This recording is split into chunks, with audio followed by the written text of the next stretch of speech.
Hello and welcome to Prem's classes. ಪರಿಸರ ಮತ್ತೆ ಪರಿಸರ ಅಧ್ಯಯನವನ್ನು ಕೂಡ ನಿಮಗೆ ತುಂಬಾ ಇಂಟ್ರೆಸ್ಟಿಂಗ್ ಆಗಿ ನಾನು ಮಾಡ್ಕೊಡ್ತೀನಿ ಅಂತ ಹೇಳಿ ಮೊದಲನೇ ಕ್ಲಾಸ್ ಅಲ್ಲಿ ನಿಮಗೆ ಪ್ರಾಮಿಸ್ ಅನ್ನ ಮಾಡ್ತಾ ಇದ್ದೀನಿ. ಇದು ಏನು ಅಂದ್ರೆ ಹಾರ್ನ್ಬಿಲ್, ಕನ್ನಡದಲ್ಲಿ ಮುಂಗಟ್ಟೆ ಪಕ್ಷಿ ಅಂತ ಹೇಳಿ ಕರೀತಾರೆ. ಆಲ್ರೆಡಿ ಡೇಟಿಂಗ್ ಹೋಗಿತ್ತಲ್ಲೋ, ಪ್ರೆಗ್ನೆಂಟ್ ಆಗ್ಬಿಟ್ಟಿರುತ್ತೆ ಅನ್ಕೊಳ್ಳಿ, ಹೆಣ್ಣು ಹಾರ್ನ್ಬಿಲ್. ಹಾರ್ನ್ಬಿಲ್ ಏನ್ ಮಾಡುತ್ತೆ, ಪ್ರೆಗ್ನೆನ್ಸಿಯನ್ನ ಅಬೋರ್ಷನ್ ಮಾಡ್ಕೊಳತ್ತೆ. ಶೋಕಿಗೋಸ್ಕರ ಮಾನವರು ಈ ರೀತಿ ಹಾರ್ನ್ಬಿಲ್ ಅನ್ನ ಸಾಯಿಸ್ತಾ ಇದ್ದಾರೆ. ನೀವು ಕೂಡ ನೋಡಿರ್ತೀರಿ. ಇದ್ರ ಹೆಸರು ಚೆಸ್ಟ್ನಟ್ ಏಡೆಡ್ ಬಿ ಈಟರ್. ಪ್ರೌಢಾವಸ್ಥೆಗೆ ಬಂದ ನಂತರ ಇದು ಕೂಡ ಲವ್ ಮಾಡ್ಲಿಕ್ಕೆ ಹೋಗುತ್ತೆ. ಒಂದು ಜೋಡಿ ಅಕ್ಕಿಗೋಸ್ಕರ ಆ ಮನೆಯವರೆಲ್ಲ ಕಷ್ಟಪಟ್ಟು ಗೂಡನ್ನ ರೆಡಿ ಮಾಡ್ತಾರೆ. ನಾವಾಗಿದ್ರೆ ಏನ್ ಮಾಡ್ತೀವಿ ಅಂದ್ರೆ, ಅವನ್ ಲವರು, ಅವನ್ ಹೆಂಡತಿ, ಅವನ್ ಇಷ್ಟ, ಏನಾನ ಮಾಡ್ಕೊಳ್ಳಿ, ನಾವ್ಯಾಕೆ ಮಾಡ್ಕೊಡ್ಬೇಕು. ಆ ಪಕ್ಷಿಯ ಒಂದು ವಿಡಿಯೋವನ್ನು ಕೂಡ ತಾವು ನೋಡಿ, ಬಹಳ ಇಂಟ್ರೆಸ್ಟಿಂಗ್ ಆಗಿದೆ. Hello and welcome to Prem's classes. ನಾನು ನಿಮ್ಮ ಪ್ರೇಮ್. ಡಿಯರ್ ಸ್ಟೂಡೆಂಟ್ಸ್, ಎಲ್ಲರೂ ಕೂಡ ಎನ್ವೈರನ್ಮೆಂಟ್ ಅಂಡ್ ಎಕಾಲಜಿಯ ಮೊದಲನೇ ತರಗತಿಗೆ ಮತ್ತೆ ಓರಿಯಂಟೇಷನ್ ಸೆಷನ್ಗೆ ಸ್ವಾಗತ. ಈ ಒಂದು ಸೆಷನ್ ಅಲ್ಲಿ ಎನ್ವೈರನ್ಮೆಂಟ್ ಅಂಡ್ ಎಕಾಲಜಿ ಪ್ರಾಮುಖ್ಯತೆ ಏನು, ಇಂಪಾರ್ಟೆನ್ಸ್ ಏನಿದೆ, ನಮ್ಮ ಲೈಫ್ಗೆ ಎಷ್ಟು ಇಂಪಾರ್ಟೆನ್ಸ್ ಇದೆ, ನಮ್ಮ ಎಕ್ಸಾಮ್ಗೆ ಎಷ್ಟು ಇಂಪಾರ್ಟೆನ್ಸ್ ಇದೆ, ಅದರಲ್ಲೂ UPSC ಗೆ ಎಷ್ಟು ಇಂಪಾರ್ಟೆನ್ಸ್, KS ಗೆ ಎಷ್ಟು, KPSC ಇತರ ಎಕ್ಸಾಮ್ಗಳಿಗೆ ಎಷ್ಟು, PSI ಗೆ ಎಷ್ಟು ಇದರ ಮಹತ್ವ ಇದೆ, ಈ ಎಲ್ಲವುದನ್ನ ಮತ್ತೆ PYQ ಪ್ರೀವಿಯಸ್ ಇಯರ್ ಅಲ್ಲಿ ಯಾವ್ಯಾವ ಕಾನ್ಸೆಪ್ಟ್ ಇಂದ ಎನ್ವೈರನ್ಮೆಂಟ್ ರಿಲೇಟೆಡ್ ಪ್ರಶ್ನೆಗಳನ್ನ ಕೇಳಿದ್ದಾರೆ, ಈ ಎಲ್ಲ ಒಂದು ಸಂಪೂರ್ಣವಾಗಿರ್ತಕ್ಕಂಥ ಮಾಹಿತಿಯನ್ನ ಈ ಒಂದು ತರಗತಿಯಲ್ಲಿ ನೋಡ್ತಾ ಹೋಗೋಣ. ಎಲ್ರು ಕೂಡ good afternoon. Aditya Sanganagouda Ayyappa sir, very good afternoon Aditya. Okay Tejaswini, good afternoon. ಕೇಳಿಸ್ತಾ ಇದೆ ಅಲ್ವಾ? ಕೇಳಿಸ್ತಾ ಇದೆ ಮತ್ತೆ ಕಾಣಿಸ್ತಾ ಇದೆ ಅಲ್ವಾ?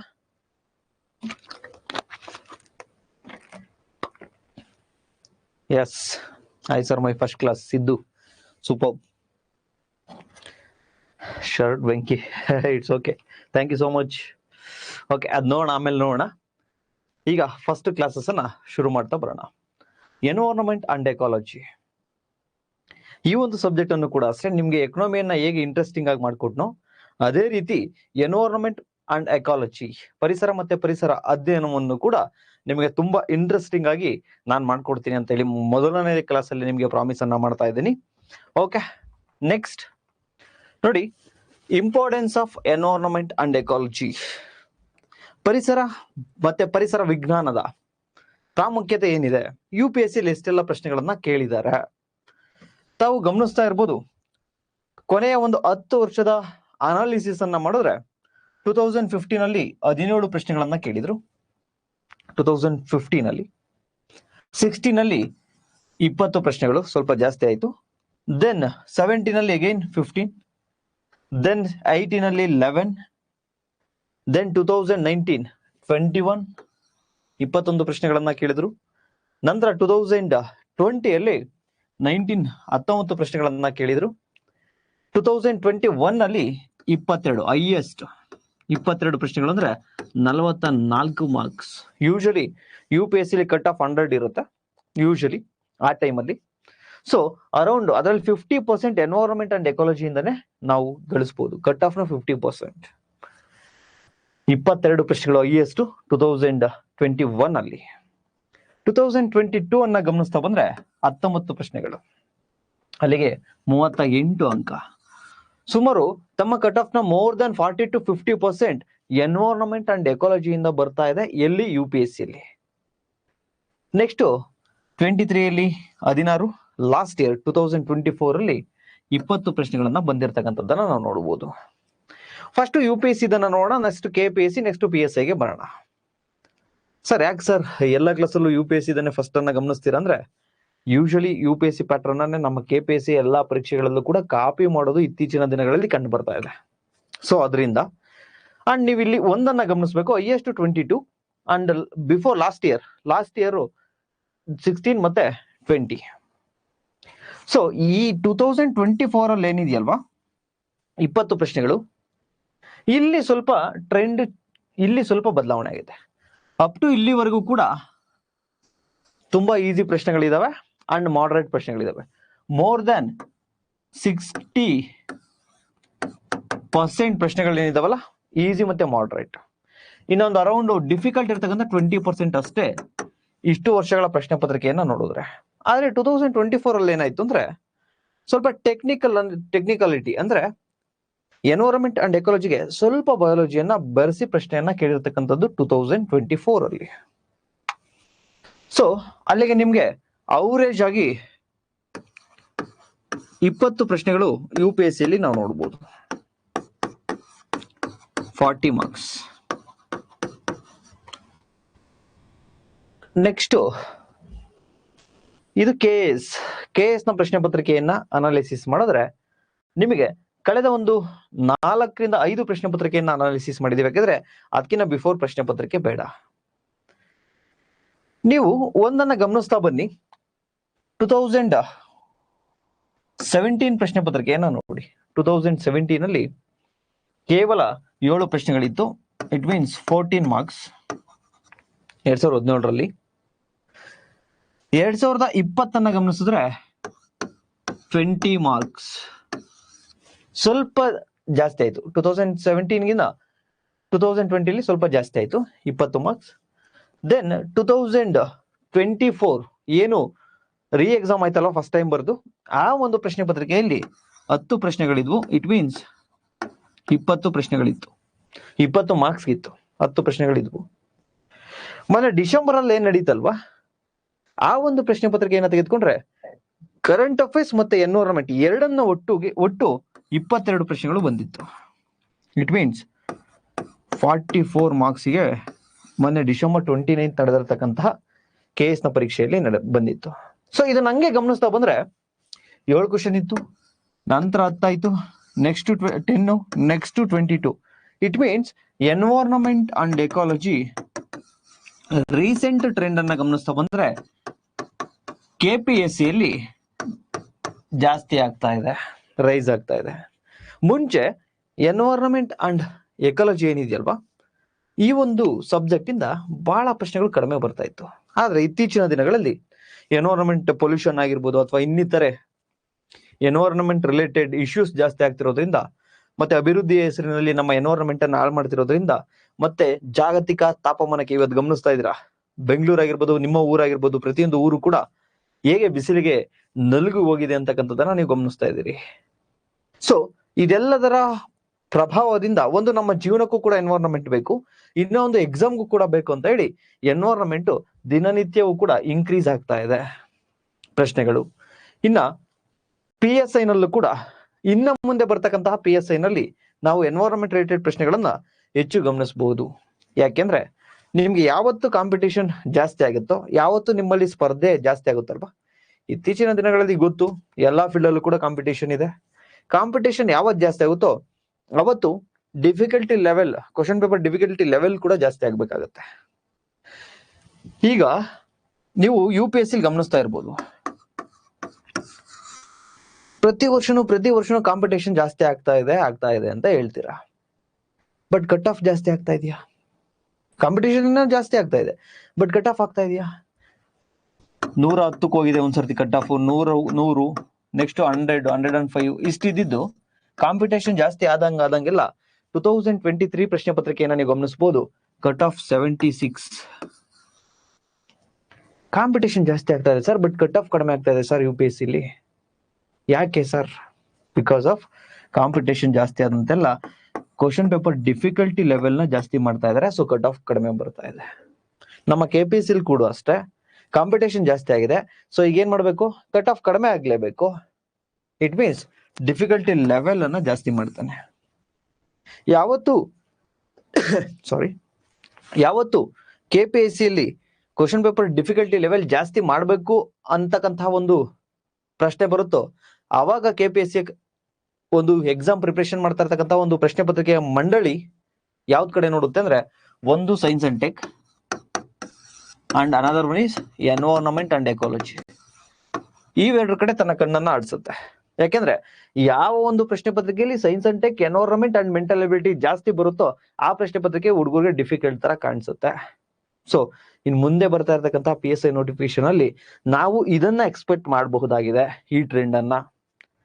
ಅಂಡ್ ಇನ್ನ ಒಂದ್ ಥಿಂಗ್ ಏನಂದ್ರೆ, ಅರೌಂಡ್ 20 ಮಾರ್ಕ್ಸ್ ಇಲ್ಲಿ 44 ಮಾರ್ಕ್ಸ್ ಬರ್ತಾ ಇದೆ.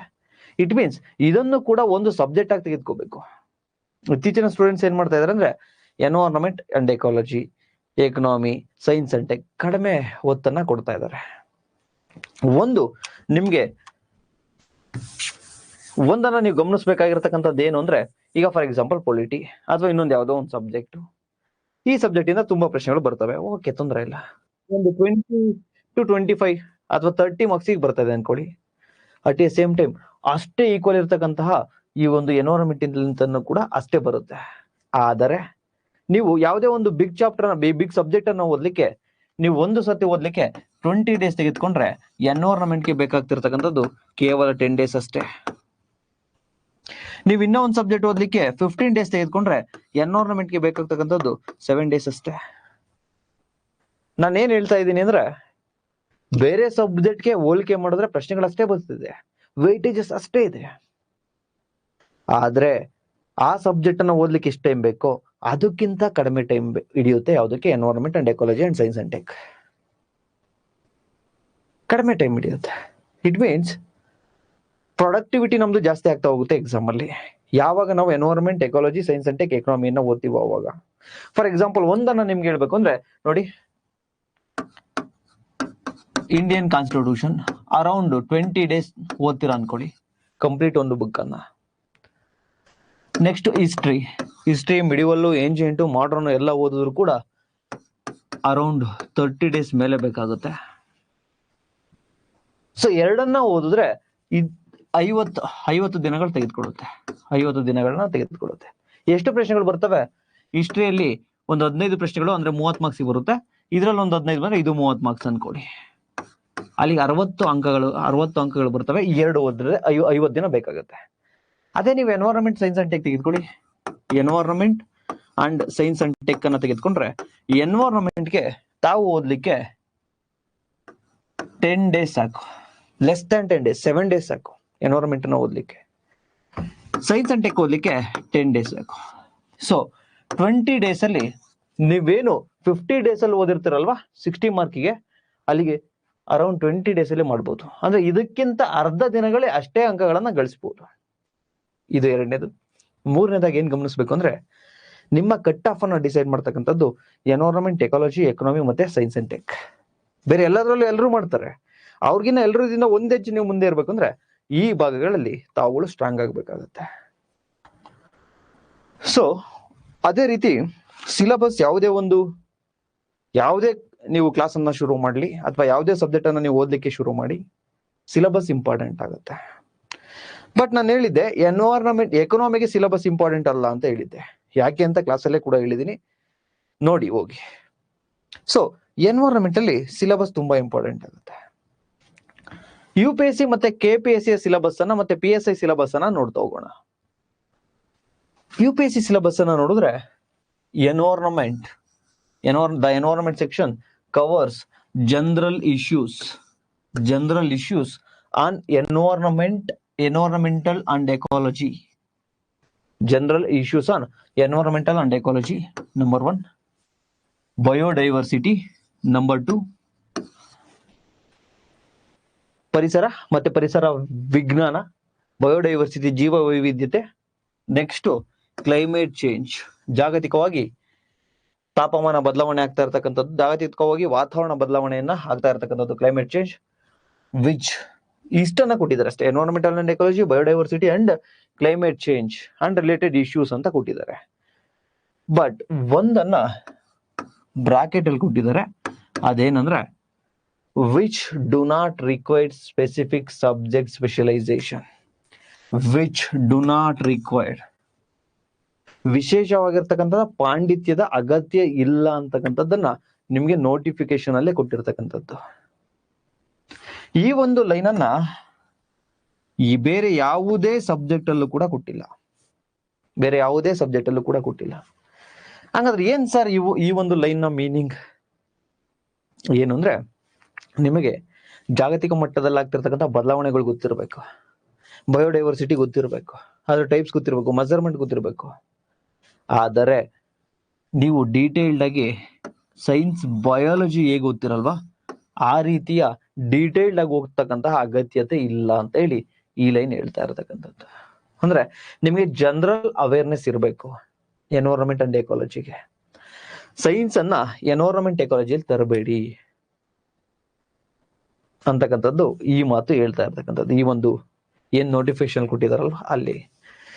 ಇದನ್ನೇ ನಮ್ಮ KPSC ಕೂಡ ಈ UPSC ಇದನ್ನೇ ಕಾಪಿ ಮಾಡಾಕಿದ್ದಾರೆ ಅಷ್ಟೇ, ಬೇರೆ ಏನಿಲ್ಲ ಸಿಲೆಬಸ್.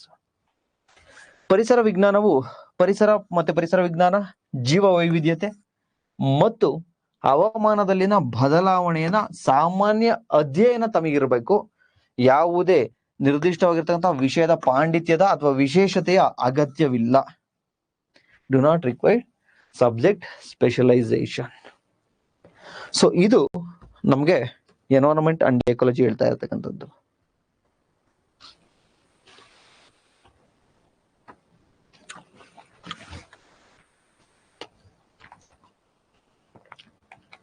ಸೊ ಹಂಗಾದ್ರೆ ಏನ್ ಸರ್ ಓದ್ಬೇಕು ಸರ್? ನೀವೇನ್ ಹೇಳಿದ್ರಿ, ಇಷ್ಟು ಮಾರ್ಕ್ಸ್ ಬರುತ್ತೆ ಅಂತ ಹೇಳಿದ್ರಿ, ಮತ್ತೆ ಇಷ್ಟು ವೆಯ್ಟೇಜ್ ಇದೆ ಅಂತ ಹೇಳಿದ್ರಿ. ಮತ್ ಯಾವ ರೀತಿ ಓದ್ಬೇಕು ಸರ್? ನಾನ್ ಸೈನ್ಸ್ ಬ್ಯಾಕ್ಗ್ರೌಂಡ್ ಇಲ್ಲ, ನಾನ್ ಸೈನ್ಸ್ ಬ್ಯಾಕ್ಗ್ರೌಂಡು, ಈ ತರ ಒಂದಷ್ಟು ಪ್ರಶ್ನೆಗಳಿದಾವೆ. ಯಾವ ರೀತಿ ಓದ್ಬೇಕು ಅಂದ್ರೆ ಸಿಂಪಲ್, ಒಂದು ಕಥೆಯನ್ನ ಹೇಳ್ತೀನಿ ನೋಡಿ. ಈ ಒಂದು ಚಿತ್ರದಲ್ಲಿ ತಾವುಗಳು ಗಮನಿಸ್ತಾ ಇರ್ಬೋದು. ಇದು ಏನು ಅಂದ್ರೆ ಹಾರ್ನ್ಬಿಲ್, ಕನ್ನಡದಲ್ಲಿ ಮುಂಗಟ್ಟೆ ಪಕ್ಷಿ ಅಂತ ಹೇಳಿ ಕರೀತಾರೆ, ಮತ್ತೆ ಗಮಟೆ ಅಕ್ಕಿ ಅಂತಾನೂ ಕೂಡ ಕರೀತಾ ಹೋಗ್ತಾರೆ. ಇವು ಎಲ್ಲಿ ಕಂಡು ಬರ್ತವೆ ಅಂದ್ರೆ ನಮ್ಮ ವೆಸ್ಟರ್ನ್ ಘಾಟ್ಸ್ ಅಲ್ಲಿ ಮತ್ತೆ ಆಫ್ರಿಕಾದಲ್ಲಿ ಕಂಡು ಬರ್ತವೆ. ವೆಸ್ಟರ್ನ್ ಘಾಟ್ಸ್ ಅಲ್ಲಿ ಕಂಡು ಬರ್ತವೆ, ನಿಯರ್ ದಾಂಡೇಲಿಯಲ್ಲೂ ಕೂಡ ಒಂದಷ್ಟು ಕಂಡು ಬರ್ತವೆ, ಮತ್ತೆ ಆಫ್ರಿಕಾ ಖಂಡದಲ್ಲಿ ಮತ್ತೆ ಇತರ ಏಷ್ಯಾ ಖಂಡಗಳಲ್ಲಿ ಕಂಡು ಬರ್ತವೆ ಹಾರ್ನ್ಬಿಲ್. ನೀವು ನೋಡಿರ್ಬೋದು ನಮ್ಮ ಬನ್ನೇರುಘಟ್ಟ ನ್ಯಾಷನಲ್ ಪಾರ್ಕ್, ನಮ್ಮ ಬನ್ನೇರುಘಟ್ಟ ಏನಿದೆಯಲ್ಲ ಬೆಂಗಳೂರಲ್ಲಿ, ಅಲ್ಲೂ ಕೂಡ ಉದ್ಯಾನವನದಲ್ಲೂ ಕೂಡ ಈ ಒಂದು ಹಾರ್ನ್ಬಿಲ್ ಇದೆ. ಈ ಹಾರ್ನ್ಬಿಲ್ ಅನ್ನ ಅಥವಾ ಈ ಮುಂಗಟ್ಟೆ ಪಕ್ಷಿಯನ್ನ ಗಮನಿಸ್ತಾ ಇದ್ರೆ ಯಾವತ್ತೂ ಕೂಡ ಇವು ಸಿಂಗಲ್ ಆಗಿರಲ್ಲ. ಅಂಡ್ ಇವನ್ನ ಪಕ್ಷಿ ಪ್ರಪಂಚದ ಶ್ರೀರಾಮ ಅಂತನೂ ಕೂಡ ಹೇಳ್ಬೋದು. ಮತ್ತೆ ಇದು ಕಥೆಯನ್ನ ಹೇಳೋದಕ್ಕಿಂತ ಮುಂಚೆ ಯಾರೊಬ್ರು ಕಮೆಂಟ್ಸ್ ಅಲ್ಲಿ ಸರ್ PSI ಸಿಲೆಬಸ್ ಹೇಳಲಿಲ್ಲ. My dear, PSI detailed syllabus ಅನ್ನ ಫ್ರಮ್ ಲಾಸ್ಟ್ 1.5 year ಇಂದ ನಾನು ಹುಡುಕ್ತಾನೆ ಇದೀನಿ, ಸಿಗ್ತಾ ಇಲ್ಲ. ಯಾಕೆ ಸಿಗ್ತಾ ಇಲ್ಲ ಅಂದ್ರೆ ಡೀಟೇಲ್ಡ್ ಸಿಲೆಬಸ್ ಕೊಟ್ಟಿಲ್ಲ ಅವರು. ಅವ್ರೇನ್ ಕೊಟ್ಟಿದ್ದಾರೆ? ಭಾರತದ ಆರ್ಥಿಕತೆ, ಭಾರತದ ಸ್ವಾತಂತ್ರ್ಯ ಸಂಗ್ರಾಮ, ಕರ್ನಾಟಕದ ಕುರಿತು ಭಾರತದ ಸ್ವಾತಂತ್ರ್ಯ ಸಂಗ್ರಾಮದಲ್ಲಿ ಕರ್ನಾಟಕದ ಪಾತ್ರ, ಪರಿಸರ ಮತ್ತೆ ಪರಿಸರ ವ್ಯವಸ್ಥೆ, ಇಷ್ಟೇ ಕೊಟ್ಟಿರೋದು. ಎನ್ವೈರನ್ಮೆಂಟ್ ಅಂಡ್ ಎಕಾಲಜಿ ಇಷ್ಟೇ ವರ್ಡ್, ಒಂದೊಂದೇ ವರ್ಡ್ ಅನ್ನ ಕೊಟ್ಟಿದ್ದಾರೆ. ಸೊ ಅಲ್ಲಿ ಡೀಟೇಲ್ಡ್ ಸಿಲೆಬಸ್ ಇಲ್ಲ. ಸೊ ನಾವು ಒಂದೊಂದು ವರ್ಡ್ ಕೊಟ್ಟಿದ್ದಾರೆ ಅಂದ್ರೆ ಎನ್ವೈರನ್ಮೆಂಟ್ ಅಂಡ್ ಎಕಾಲಜಿ ಅಂತ ಕೊಟ್ಟಿದ್ದಾರೆ ಅಂದ್ರೆ ಕಂಪ್ಲೀಟ್ ನಾವು KS ಸಿಲೆಬಸ್ ಅನ್ನ ನೋಡ್ಬೇಕಾಗತ್ತೆ. ಓಕೆನಾ? ನಿಮ್ಗೆ ಎಕ್ಸ್ಪ್ಲೈನ್ ಮಾಡ್ತೀನಿ, ಡೋಂಟ್ ವರಿ. PSI ಅಲ್ಲಿ ಡೀಟೇಲ್ಡ್ ಸಿಲೆಬಸ್ ಇಲ್ಲ. ಓಕೆ, ಬರೋಣ ಹಾರ್ನ್ಬಿಲ್ಗೆ ಬರೋಣ. ಇದು ಯಾವತ್ತೂ ಸಿಂಗಲ್ ಆಗಿ ಕಂಡು ಬರಲ್ಲ, ಡಬಲ್ ಆಗಿ ಕಂಡು ಬರುತ್ತೆ, ಜೋಡಿಯಾಗಿ ಕಂಡು ಬರ್ತಾ ಇರ್ತಕ್ಕಂಥದ್ದು. ಇವನ್ನ ನಾವು ಶ್ರೀರಾಮಚಂದ್ರ ಅಂತಾನೂ ಕೂಡ ಹೇಳ್ಬಹುದು, ಈ ಗಂಡು ಹಾರ್ನ್ಬಿಲ್ ಅನ್ನ. ಅಟ್ ಎ ಸೇಮ್ ಟೈಮ್ ಆ ಒಂದು ಹೆಣ್ಣು ಹಾರ್ನ್ಬಿಲ್ ಅನ್ನ ಸೀತಾದೇವಿ ಅಂತಾನೂ ಕೂಡ ನಾವು ಹೇಳಬಹುದು.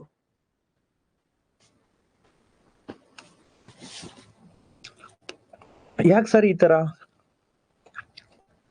ಯೂಶಲಿ ಇವು 35ರಿಂದ 40 ವರ್ಷ ಬದುಕ್ತವೆ. 2 ವರ್ಷ ಹುಟ್ಟಿ 2 ವರ್ಷ ಆದ ತಕ್ಷಣ ಅಡಲ್ಟ್ ಸ್ಟೇಜಿಗೆ ಬರ್ತವೆ, ಪ್ರೌಢಾವಸ್ಥೆಗೆ ಬರ್ತವೆ. ಗೊತ್ತಲ್ಲ, ಆಸ್ ಯೂಶುವಲ್ ಎಲ್ಲ ಜೀವಿಯ ಒಂದು ಪ್ರಾಥಮಿಕ ಕಾರ್ಯ ಅಡಲ್ಟ್ ಸ್ಟೇಜಿಗೆ ಬರ್ತವೆ. ತಾವು ತಮ್ಮ ಲವರ್ ಅನ್ನ ಹುಡುಕ್ಲಿಕ್ಕೆ ಶುರು ಮಾಡ್ತವೆ ಹಾರ್ನ್ಬಿಲ್. ಆ ಒಂದು ಅಡಲ್ಟ್ ಸ್ಟೇಜಿಗೆ ಬಂದಾಗ ಈ ಕುಕ್ಕೇನಿದೆಯಲ್ಲ, ಈ ಮುಂದಿನ ಕೊಕ್ಕು ನೀವು ನೋಡ್ತಾ ಇರ್ಬೋದಲ್ವಾ, ಈ ಕುಕ್ಕು ಅದು ಕಲರ್ ತುಂಬಾ ಬ್ರೈಟ್ ಆಗುತ್ತೆ. ಯಾಕಂದ್ರೆ ಹೆಣ್ಣು ಗಂಡನ್ನ ಆಕರ್ಷಣೆ ಮಾಡಬೇಕು, ಗಂಡು ಹೆಣ್ಣನ್ನ ಆಕರ್ಷಣೆ ಮಾಡಬೇಕು. ನಾವೇಗ ಈಗ ಪ್ರೌಢಾವಸ್ಥೆಗೆ ಬಂದ ತಕ್ಷಣ ಮೇಕಪ್ ಮಾಡೋದು, ಇಲ್ಲ ಜಿಮ್ಗೆ ಹೋಗೋದು, ಇಲ್ಲ ಹೇಗ್ ಮಾಡ್ತೀವಲ್ಲ, ಅದೇ ತರ ಆಕರ್ಷಣೆ ಮಾಡ್ಲಿಕ್ಕೋಸ್ಕರ ಹಾರ್ನ್ಬಿಲ್ ಕೂಡ ಆ ರೀತಿ ತನ್ನ ಕೊಕ್ಕಿನ ಬಣ್ಣವು ಕೂಡ ಡಾರ್ಕ್ ಆಗುತ್ತೆ. ಹೋಗುತ್ತೆ ಯಾವ್ದಾದ್ರು ಒಂದು ಹೆಣ್ಣು ಹಾರ್ನ್ಬಿಲ್ ಹತ್ರ, ಮೈ ಡಿಯರ್ ನಾನು ನಿನ್ ಲವ್ ಮಾಡ್ತಾ ಇದ್ದೀನಿ ಅಂತ ಹೇಳಿ ಗಂಡು ಹಾರ್ನ್ಬಿಲ್ ಹೇಳುತ್ತೆ. ಒಂದಷ್ಟು ದಿನ ಡೇಟಿಂಗ್ ಹೋಗೋಣ, ಅಂದ್ರೆ ನೀನ್ ನನ್ನ ಅರ್ಥ ಮಾಡ್ಕೋಬೇಕು, ನಾನ್ ನಿನ್ನನ್ನು ಅರ್ಥ ಮಾಡ್ಕೋತೀನಿ ಅಂತ ಹೇಳಿ ಹೆಣ್ಣು ಹಾರ್ನ್ಬಿಲ್ ಹೇಳುತ್ತೆ. ಎರಡು ಈ ದಾಂಡೇಲಿ ಅಥವಾ ಈ ವೆಸ್ಟರ್ನ್ ಘಾಟ್ಸ್ ನ ಕಾಡನ್ನ ಸುತ್ತಲಿಕ್ಕೆ ಲಾಂಗ್ ರೈಡ್ ಹೋಗ್ತವೆ. ಲಾಂಗ್ ರೈಡ್ ಓದಂತಹ ಸಂದರ್ಭದಲ್ಲಿ ಆರ್ನಬಿಲ್ ಒಂದೊಂದೊಂದು ಅರ್ಥ ಮಾಡ್ಕೊಳ್ತವೆ, ಇನ್ನೇನ್ ಮದ್ವೆ ಆಗ ರೆಡಿ ಆಗ್ತವೆ. ಬಟ್ ಮದ್ವೆ ಏನಾಗ್ತವೆ, ಮದ್ವೆ ಆದ ನಂತರ ಏನು ಪ್ರೆಗ್ನೆಂಟ್ ಆಗುತ್ತಲ್ವಾ ಆರ್ನಬಿಲ್, ಅದಕ್ಕಿಂತ ಮುಂಚೆನೆ ಹೆಣ್ಣು ಆರ್ನಬಿಲ್ ಗಂಡು ಆರ್ನಬಿಲ್ ಅನ್ನ ಕೇಳುತ್ತೆ, ಮೈ ಡಿಯರ್, ನಾವು ಮದ್ವೆ ಆಗೇನೋ ರೆಡಿ ಆಗಿದೀವಿ, ಬಟ್ ನೀನ್ ಸೆಟ್ಲ್ ಆಗಿದ್ಯಾ? ಸೆಟ್ಲ್ ಆಗಿದ್ಯಾ ಮೀನ್ಸ್ ಈ ನಾಳೆ ನಮ್ಮ ಮಕ್ಕಳಾಗ್ತಾವಲ್ಲ ನಮಗೆ, ಅದಕ್ಕೆ ಆಹಾರ ಬೇಕಲ್ವಾ? ನಾನು ನಾಳೆ ಪ್ರೆಗ್ನೆಂಟ್ ಆಗಿ ಮನೆಗಿದ್ದಾಗ ನನಗೆ ಆಹಾರ ಬೇಕಲ್ವಾ ಅಂತ ಹೇಳಿ ಕೇಳುತ್ತೆ. ಆಯ್ತು ಬಾ ನೋಡ್ಕೊಂಬರೋಣ, ಇಲ್ಲೆಲ್ಲಾದ್ರೂ ಹಣ್ಣುಗಳು ಸಿಗ್ತಾವ ಅಂತ ಹೇಳಿ ಆ ಸುತ್ತಮುತ್ತ ಇರತಕ್ಕಂತ ಎಲ್ಲಾ ಕಾಡನ್ನ ಸುತ್ಕೊಂಡ್ ಬರುತ್ತೆ. ಸುಮಾರು 30ರಿಂದ 35 ಜಾತಿಯ ಕಾಯಿಗಳು ಬೇಕಾಗ್ತವೆ ಹೆಣ್ಣು ಆರ್ನಬಿಲ್ಗೆ ಯಾವಾಗ ಪ್ರೆಗ್ನೆಂಟ್ ಆಗುತ್ತೋ ಅವಾಗ. ಸೊ ಎಲ್ಲಾ ಕಾಡನ್ನ ಸುತ್ತುತ್ತವೆ. ಅಷ್ಟರೊಳಗಡೆ ಆಲ್ರೆಡಿ ಡೇಟಿಂಗ್ ಹೋಗಿತ್ತಲ್ವ, ಪ್ರೆಗ್ನೆಂಟ್ ಆಗ್ಬಿಟ್ಟಿರುತ್ತೆ ಅನ್ಕೊಳ್ಳಿ ಹೆಣ್ಣು ಆರ್ನಬಿಲ್. ಆ ಸಂದರ್ಭದಲ್ಲಿ ಎಲ್ಲ ಸರ್ವೆ ಮಾಡ್ತವೆ, ಇದು ಗೊತ್ತಾಗ್ಬಿಡುತ್ತೆ. ಓಕೆ, ಈಗೇನೋ ಇದೊಂದು ತಿಂಗಳು ಹಣ್ಣುಗಳೆಲ್ಲ ಚೆನ್ನಾಗಿದ್ದಾವೆ, ಬಟ್ ನೆಕ್ಸ್ಟ್ ತಿಂಗಳು ಡೌಟ್ ಇದೆ, ಬೇಸಿಗೆ ಹತ್ರ ಬಂತು, ಹಣ್ಣುಗಳಿರೋ ಡೌಟು ಅಂತೇಳಿ ಎರಡು ಮಾತಾಡ್ಕೋತವೆ. ಮಾತಾಡ್ಕೊಂಡಂತಹ ಸಂದರ್ಭದಲ್ಲಿ ಹೆಣ್ಣು ಆರ್ನಬಿಲ್ ಏನ್ ಮಾಡುತ್ತೆ, ನಾನ್ ನೋಡಿದ್ರೆ ಪ್ರೆಗ್ನೆಂಟ್ ಆಗ್ಬಿಟ್ಟಿದ್ದೀನಿ, ಈಗ ಹಣ್ಣಿಲ್ಲ ಅಂತೇಳಿ ನೀವ್ ಹೇಳ್ತಾ ಇದ್ದೀರಾ, ನಮ್ ಮಗು ಹುಟ್ಟಿದ್ರೆ ಅದಕ್ಕೆ ಆಪತ್ತು ಗ್ಯಾರಂಟಿ ಅಂತೇಳಿ ಈ ಆರ್ನಬಿಲ್ ಏನ್ ಮಾಡುತ್ತೆ, ತನ್ನ ಪ್ರೆಗ್ನೆನ್ಸಿಯನ್ನ ಅಬೋರ್ಷನ್ ಮಾಡ್ಕೊಳತ್ತೆ, ತನ್ನ ಪ್ರೆಗ್ನೆನ್ಸಿಯನ್ನ ಟರ್ಮಿನೇಟ್ ಮಾಡ್ಕೊಳತ್ತೆ, ಅಂದ್ರೆ ಗರ್ಭಪಾತ ಮಾಡ್ಕೊಳತ್ತೆ. ಹೆಂಗ್ ಸರ್ ಮಾಡ್ಕೊಳತ್ತೆ ಅಂದ್ರೆ, ವಿಷದ ಕಾಯಿಗಳನ್ನ ಮತ್ತೆ ಡಿಸೆಂಟ್ರಿ ಆಗ್ತಕ್ಕಂತಹ ಒಂದು ಬೇದಿ ಆಗ್ತಕ್ಕಂತಹ ಕಾಯಿಗಳನ್ನ ತಿಂದು ಇದು ತನ್ನ ಪ್ರೆಗ್ನೆನ್ಸಿಯನ್ನ ಕ್ಯಾನ್ಸಲ್ ಮಾಡ್ಕೊಳ್ಳುತ್ತೆ, ಯಾವಾಗ ಹಣ್ಣು ಕಾಯಿಗಳಿಲ್ಲ ಅಂತ ಗೊತ್ತಾದಾಗ. ಇನ್ ಕೇಸ್ ಹಣ್ಣು ಕಾಯಿಗಳಿದಾವೆ ಅಂತ ಇವಕ್ಕೇನಾದ್ರೂ ಗೊತ್ತಾಗಿದೆ ಅಂದ್ರೆ ಆಗ ತನ್ನ ಪ್ರೆಗ್ನೆನ್ಸಿಯನ್ನ ಮುಂದುವರಿಸ್ತವೆ. ಆ ನೀರಲ್ಲೇ ಒಂದು ಮರವನ್ನ ಹುಡುಕ್ತವೆ. ಆ ಮರ ಯಾವ ರೀತಿ ಇರ್ಬೇಕು ಅಂದ್ರೆ ಬಹಳ ದೊಡ್ಡದಾಗಿರ್ಬೇಕು, ತುಂಬಾ ಎತ್ತರದಲ್ಲಿ ಇರ್ಬೇಕು. ನೀವು ಆರ್ನಬಿಲ್ ಅಕ್ಕಿಯನ್ನ ಕಾಡಲ್ಲಿ ನೋಡ್ಬೇಕು ಅಂದ್ರೆ ಯಾವತ್ತು ತಲೆ ಎತ್ಕೊಂಡು ಹೋಗ್ಬೇಡಿ, ತಲೆ ಎತ್ಕೊಂಡು ಕಾಡಲ್ಲಿ ನೋಡಕ್ ಹೋಗ್ಬೇಡಿ, ಯಾಕೆಂದ್ರೆ ನಿಮ್ ಮೇಲೆ ಪಿಕ್ಕೆ ಬೀಳ್ತಕ್ಕಂಥ ಸಾಧ್ಯತೆ ಜಾಸ್ತಿ ಇರುತ್ತೆ. ತಲೆ ತಗ್ಗಿಸ್ಕೊಂಡು ನೋಡಿದ್ರೆ ಆರ್ನಬಿಲ್ ಗೊತ್ತಾಗುತ್ತೆ. ಹೆಂಗ್ ಸರ್ ನೀವ್ ಹೇಳ್ತೀರಾ ದೊಡ್ಡ ಮರದ ಮೇಲೆ ಗೂಡ್ ಕಟ್ತವೆ ಅಂತ, ಬಟ್ ತಲೆ ತಗ್ಗಿಸ್ಕೊಂಡು ಹೆಂಗ್ ಸರ್ ಹುಡುಕುರ ಸಿಗ್ತವೆ? ಯಾವ ಒಂದು ಮರದ ಹತ್ರ ಈಕೆ ಅಂದ್ರೆ ಆರ್ನಬಿಲ್ನ ಕಕ್ಕ ಜಾಸ್ತಿ ಬಿದ್ದಿರುತ್ತೋ ಅಲ್ಲಿ ಆರ್ನಬಿಲ್ ಗೂಡಿದೆ ಅಂತ ಅರ್ಥ. ಸೊ ಈ ಆರ್ನಬಿಲ್ನ ಇನ್ನೊಂದು ವಿಶೇಷತೆ ಏನು ಅಂತಂದ್ರೆ, ಇವು ಯೂಶಲಿ ಆಕಾಶದಲ್ಲಿ ಒಂದೊಂದೊಂದು ಕೊಕ್ಕೆಯನ್ನ ಇಟ್ಕೊಂಡು, ಅಂದ್ರೆ ಇಟ್ ಮೀನ್ಸ್ ಲಿಪ್ ಕಿಸ್ ಅನ್ನ ಮಾಡ್ಕೊಂಡು ಆರ್ತಾ ಇರ್ತವೆ. ಇದನ್ನ ನೀವು ಗಮನಿಸಬಹುದು ಆಕಾಶದಲ್ಲಿ. ಓಕೆ, ಈಗೇನಾಯ್ತು, ಮದ್ವೆ ಆಯ್ತು, ಫಾರೆಸ್ಟ್ ಅನ್ನ ಸರ್ವೆ ಮಾಡಿದ್ರು, ಹಣ್ಣು ಕಾಯಿಗಳು ಕೂಡ ಚೆನ್ನಾಗಿದಾವೆ ಅಂತ ಇವಾಗ ಗೊತ್ತಾಯ್ತು. ಸೊ ನಂತರ ಇದು ಪ್ರೆಗ್ನೆನ್ಸಿ ಆಯ್ತು. ಪ್ರೆಗ್ನೆನ್ಸಿ ಆದ ನಂತರ ಹೆಣ್ಣು ಆರ್ನಬಿಲ್ಲು ಮೊಟ್ಟೆ ಇಡ್ಲಿಕ್ಕೆ ಶುರು ಮಾಡುತ್ತೆ. ಆಗ ಒಂದು ಎತ್ತರದ ಮರವನ್ನು ಹುಡ್ಕೊಂಡು ಆ ಮರದ ಪೊಟರೆ ಏನಿರುತ್ತಲ್ವಾ, ಆ ಪೊಟರೆ ಒಳಗಡೆ ಸೇರ್ಕೊಳ್ಳುತ್ತೆ. ಪೊಟರೆ ಒಳಗಡೆ ಒಂದು ತನ್ನ ಕೊಕ್ಕಿನಿಂದ, ಗಂಡು ಮತ್ತು ಹೆಣ್ಣು ಎರಡೂ ಕೂಡ ತನ್ನ ಕೊಕ್ಕೇನಿರ್ತಲ್ಲ, ಕೊಕ್ಕಿನಿಂದ ಇನ್ನೊಂದು ಸ್ವಲ್ಪ ತೂತವನ್ನ ಮಾಡಿ ಆ ಪೊಟರೆ ಒಳಗಡೆ ಆರಾಮಾಗಿ ಹೋಗುವಷ್ಟು ಮಾಡ್ಕೊಳ್ಳುತ್ತೆ. ಮಾಡ್ಕೊಂಡ ನಂತರ ಹೆಣ್ಣು ಆರ್ನಬಿಲ್ ಹೋಗಿ ಕುತ್ಕೊಳ್ಳುತ್ತೆ. ಕುತ್ಕೊಂಡು ತನ್ನ ಎರಡೂ ರೆಕ್ಕೆಗಳಿರ್ತಕ್ಕಂಥ ಕೂದಲನ್ನೆಲ್ಲವನ್ನು ಕೂಡ ಕಿತ್ತಾಗುತ್ತೆ. ಎರಡು ರೆಕ್ಕೆಯನ್ನ ಕಟ್ ಮಾಡ್ಕೊಳ್ಳುತ್ತೆ. ತನ್ನ ಕೊಕ್ಕಿನಿಂದ ಆ ರೆಕ್ಕೆ ಪುಕ್ಕಗಳನ್ನ ಕಿತ್ತಾಗುತ್ತೆ. ಯಾಕೆ ಕಿತ್ತಾಗುತ್ತೆ ಅಂದ್ರೆ, ಒಂದು ಆ ಗೂಡ್ನಲ್ಲಿ ಅದಕ್ಕೆ ಜಾಗ ಆಗಲ್ಲ, ಎರಡನೇದಾಗಿ ನಾಳೆ ಮೊಟ್ಟೆ ಇಡುತ್ತಲ್ವಾ, ಮರಿ ಆಗುತ್ತಲ್ವಾ, ಆ ಮರಿಗೆ ಬೆಡ್ ಬೇಕಲ್ವಾ. ನಾವೀಗ ಏನೋ ಮಗು ಹುಟ್ಟಿದೆ ಅಂದ್ರೆ ಇಲ್ಲ GT ಮಲ್ಗೋ ಇಲ್ಲ ಓರಿಯನ್ ಮಲ್ಗೋ ಹೋಗ್ತೀವಿ, ಯಾವುದೋ ಒಂದು ತೊಟ್ಲನ್ನ ಅಥವಾ ಬೆಡ್ ಅನ್ನ ತರ್ತೀವಿ. ಬಟ್ ಅವಕ್ಕೂ ಬೇಕಲ್ವಾ ಬೆಡ್. ಅದಕ್ಕೆ ತನ್ನೆಲ್ಲಾ ರೆಕ್ಕೆಗಳನ್ನ ಬೆಡ್ ರೀತಿಯಾಗಿ ಸ್ವಲ್ಪ ಬೆಚ್ಚಗಿರ್ಲಿ ಅಂತ ಹೇಳಿ ಮಾಡ್ಕೊಳುತ್ತೆ. ಕಂಪ್ಲೀಟ್ ಎರಡು ರೆಕ್ಕೆಗಳನ್ನ ಕಟ್ ಮಾಡ್ಕೊಳುತ್ತೆ ಹೆಣ್ಣು ಆರ್ನಬಿಲ್. ಕಟ್ ಮಾಡ್ಕೊಂಡು ಏನ್ ಮಾಡುತ್ತೆ ಅಂದ್ರೆ, ಆ ಗೂಡೇನಿರುತ್ತಲ್ವಾ, ಆ ಗೂಡನ್ನ ಒಳಗಡೆ ಕೂತ್ಕೊಂಡ ನಂತರ ಕಂಪ್ಲೀಟ್ ಕ್ಲೋಸ್ ಮಾಡ್ಲಿಕ್ಕೆ ಶುರು ಮಾಡ್ತವೆ ಗಂಡು ಮತ್ತೆ ಹೆಣ್ಣು ಎರಡು ಆರ್ನಬಿಲ್. ಹೆಂಗ್ ಸರ್ ಕ್ಲೋಸ್ ಮಾಡ್ತವೆ? ಗಂಡು ಆರ್ನಬಿಲ್ ಹೋಗ್ಬಿಟ್ಟು ಒಂದಷ್ಟು ಮಣ್ಣು ಅಲ್ಲೆಲ್ಲೂ ಇರುತ್ತಲ್ಲ, ಆ ಮಣ್ಣನ್ನ ತರುತ್ತೆ. ತಂದು ಅಲ್ಲಿ ಕಟ್ಲಿಕ್ಕೆ ಶುರು ಮಾಡುತ್ತೆ, ಅದನ್ನ ಕ್ಲೋಸ್ ಮಾಡ್ಲಿಕ್ಕೆ, ಆ ಒಂದು ಗೂಡನ್ನ ಕ್ಲೋಸ್ ಮಾಡ್ಲಿಕ್ಕೆ, ಕಂಪ್ಲೀಟ್ ಅದು ಪ್ಲಾಸ್ಟಿಂಗ್ ಮಾಡ್ಲಿಕ್ಕೆ. ಮತ್ತೆ ಆ ಮಣ್ಣಾಯ್ತು, ಗಂಡು ಹಾರ್ನ್ಬಿಲ್ ತಂದು ಕೊಡುತ್ತೆ, ಹೆಣ್ಣು ಹಾರ್ನ್ಬಿಲ್ ಸೇರ್ಕೊಂಡು ಎರಡು ಕೂಡ ಕಟ್ಲಿಕ್ಕೆ ಶುರು ಮಾಡ್ತವೆ. ಅದನ್ನ ಮಣ್ಣು ನಿಂತ್ಕೋಬೇಕಲ್ವ ಗಟ್ಟಿಯಾಗಿ, ಅದಕ್ಕೇನ್ ಮಾಡುತ್ತೆ, ಈ ಗಂಡು ಹಾರ್ನ್ಬಿಲ್ಲು ಅಂಟಾಗಿರ್ತಕ್ಕಂಥ ಹಣ್ಣುಗಳನ್ನ ತಿನ್ಕೊಂಡ್ಬರುತ್ತೆ. ತಿನ್ಕೊಂಡ್ ಬಂದು ಅದು ಕಕ್ಕ ಮಾಡುತ್ತಲ್ಲಿ, ಅಂದ್ರೆ ತನ್ನ ಮಲಮೂತ್ರ ವಿಸರ್ಜನೆಯನ್ನ ಮಾಡುತ್ತೆ. ಯಾಕೆಂದ್ರೆ ಅದು ಪ್ಲಾಸ್ಟಿಂಗ್ ಆಗ್ಬೇಕಲ್ಲ, ಗಟ್ಟಿ ಆಗ್ಬೇಕಲ್ಲ ಮಣ್ಣು. ಸೊ ಹಂಗೆ ಹೋಗಿ ಹೋಗಿ ಹೋಗಿ ತಂದು ತಂದು ತಂದು ಅಲ್ಲಿಗೆ ಆ ಮಲಮೂತ್ರ ವಿಸರ್ಜನೆಯನ್ನ ಮಾಡ್ತಾ ಮಾಡ್ತಾ ಮಾಡ್ತಾ ಮಾಡ್ತಾ ಕಂಪ್ಲೀಟ್ ಮೂತಿ ತೂರ್ಸ್ಲಿಕ್ಕೆ ಅಷ್ಟೇ ಒಂದು ಗ್ಯಾಪ್ ಅನ್ನ ಬಿಡುತ್ತೆ, ಒಂದು ಚಿಕ್ಕ ಹೋಲನ್ನ ಬಿಟ್ಟು ಕಂಪ್ಲೀಟ್ ಎಲ್ಲವನ್ನ ಮುಚ್ಚುತ್ತೆ. ನೋಡಿ, ಗಮನಿಸ್ತಾ ಇರ್ಬೋದು, ಹೆಣ್ಣು ಹಾರ್ನ್ಬಿಲ್ ಒಳಗಡೆ ಸೇರ್ಕೊಂಡಿದೆ. ಆ ಮೂತಿ ಅಷ್ಟೇ ಹೊರಗಡೆ ಬರಬೇಕು, ಅಷ್ಟು ಜಾಗವನ್ನ ಬಿಡುತ್ತೆ. ಯಾಕೆ ಇಷ್ಟು ಜಾಗವನ್ನ ಬಿಡುತ್ತೆ ಅಂದ್ರೆ, ಒಂದು ಉಸಿರಿಡಲಿಕ್ಕೆ, ಇನ್ನೊಂದು ಆಹಾರ ತಿನ್ಲಿಕ್ಕೆ, ಮತ್ತೆ ಇನ್ನೊಂದು ಮಲಮೂತ್ರ ವಿಸರ್ಜನೆಯನ್ನ ಮಾಡ್ಲಿಕ್ಕೆ. ಸೊ ಕಂಪ್ಲೀಟ್ ಕ್ಲೋಸ್ ಮಾಡುತ್ತೆ. ಕ್ಲೋಸ್ ಮಾಡಿ ಇಷ್ಟು ಮೂತಿ ತೂರಿಸ್ಕೊಳ್ಳೋಷ್ಟು ಅಷ್ಟೇ ಹೊರಗಡೆ ಬಿಡುತ್ತೆ. ತನ್ನ ವೈರಿ ಜೀವಿ ಬಂದು ಅದನ್ನ ತಿನ್ಬಾರ್ದು ಅಂತ, ನನ್ಗೆ ಅಟ್ಯಾಕ್ ಮಾಡಬಾರ್ದು ಅಂತ. ನನ್ನ ಹೆಂಡತಿ ಕೂತವಳೆ, ಪಾಪ ರೆಕ್ಕೆ ಪುಕ್ಕಗಳನ್ನೆಲ್ಲ ಕಿತ್ಕೊಂಡ್ ಕೂತಿದ್ದಾಳೆ, ಅವಳ ಕೈಲಿ ಆರೋಕ್ಕಾಗಲ್ಲ, ನನ್ ಮಕ್ಳಿದಾವೆ ಅಂತೇಳಿ ಗಂಡು ಹಾರ್ನ್ಬಿಲ್ ಕಂಪ್ಲೀಟ್ ಕ್ಲೋಸ್ ಮಾಡುತ್ತೆ. ಕ್ಲೋಸ್ ಮಾಡಿದ ನಂತರ ಏನ್ ಮಾಡುತ್ತೆ ಅಂದ್ರೆ, ಗೊತ್ತಾಗುತ್ತಲ್ಲ ಬೇರೆಯವ್ರಿಗೆ ಪ್ಲಾಸ್ಟಿಂಗ್ ಮಾಡಿರೋದು ಇದು ಅಂತ ಗೊತ್ತಾಗುತ್ತಲ್ಲ, ಗೊತ್ತಾಗದೆ ಇರ್ಲಿ ಅಂತೇಳಿ ಈ ಮರದ ಕಲ್ಲರೇ ಇರ್ತಕ್ಕಂಥ ಹಣ್ಣುಗಳನ್ನ ತಿಂದು ಪೇಂಟ್ ಹೊಡೆಯುತ್ತೆ. ಪೇಂಟ್ ಹೆಂಗ್ ಹೊಡೆಯುತ್ತೆ ಅಂದ್ರೆ, ಈ ಮರದ ಕಲ್ಲರೆ ಹಣ್ಣುಗಳನ್ನ ತಿಂದು ಮತ್ತೆ ಮಲಮೂತ್ರ ವಿಸರ್ಜನೆಯನ್ನ ಮಾಡುತ್ತೆ ಅಲ್ಲಿಗೆ. ಯಾವುದು? ಗಂಡು ಹಾರ್ನ್ಬಿಲ್. ಗ್ರೀನ್ ಕಲರ್ ಇದ್ರೆ ಗ್ರೀನ್ ಹಣ್ಣುಗಳನ್ನ ತಿನ್ಕೊಂಬಂದು ಅಲ್ಲಿ ಮೂತ್ರ ವಿಸರ್ಜನೆಯನ್ನ ಮಾಡುತ್ತೆ. ಒಟ್ಟು ಅಲ್ಲಿಗೆ ಪ್ಲಾಸ್ಟಿಂಗು ಆಯ್ತು, ಕಲರಿಂಗು ಆಯ್ತು, ಪೇಂಟುನು ಹೊಡೆದ್ರು. ಇಷ್ಟಾದ ನಂತರ ಈ ಪ್ರೆಗ್ನೆಂಟ್ ಆಗಿರ್ತಕ್ಕಂತಹ ಲೇಡಿ ಏನಿರುತ್ತಲ್ಲ ಹಾರ್ನ್ಬಿಲ್ಲು, ಅದಕ್ಕೆ ಗೊತ್ತಲ್ಲ ಬಸುರಿ ಬಯಕೆ, ಆ ಹಣ್ಣು ತಗೊಂಬನ್ನಿ, ಈ ಹಣ್ಣು ತಗೊಂಬನ್ನಿ ಅಂತ ಹೇಳ್ತಾ ಇರತ್ತೆ. ಇವತ್ತು ಸ್ವಲ್ಪ ಬೇಜಾರಾಗೈತ್ರಿ, ಬೇರೆ ದೊಡ್ಡ ಕಾಡಿಗೆ ಹೋಗ್ಬಿಟ್ಟು ಒಂದಷ್ಟು ಸಿಹಿಯಾಗಿರ್ತಕ್ಕಂಥ ಹಣ್ಣನ್ನ ತೆಗೆದ್ಕೊಂಬನ್ನಿ. ಸರಿ, ಗಂಡು ಹಾರ್ನ್ಬಿಲ್ ಹೋಗುತ್ತೆ, ತೆಗೆದ್ಕೊಂಬಂದು ಕೊಡುತ್ತೆ. ಚೆನ್ನಾಗಿ ತಿಂದು ತಿಂದು ತಿಂದು ತಿಂದು 15ರಿಂದ 20 ನಿಮಿಷಕ್ಕೊಮ್ಮೆ ಇದು ಮಲಮೂತ್ರ ವಿಸರ್ಜನೆಯನ್ನ ಮಾಡ್ಬೇಕು. ಯಾವ್ದು? ಹಾರ್ನ್ಬಿಲ್. ಹೆಂಗ್ ಸರ್ ಮಾಡುತ್ತೆ? ಫುಲ್ ಗೂಡಲ್ಲೆಲ್ಲ ಪ್ಯಾಕ್ ಆಗಿದೆಯಲ್ಲ, ಮೊಟ್ಟೆ ಮೇಲೆ ಇದು ಕಕ್ಕ ಮಾಡ್ಕೊಂಡ್ಬಿಡುತ್ತಾ? ಎಲ್ಲ ಯಾರಾದ್ರೂ ಡೈಪರ್ ಹಾಕಿರ್ತಾರ? ನೋ, ನಮಗೆ ಮನುಷ್ಯರಲ್ಲಷ್ಟೇ ಅವೆಲ್ಲ.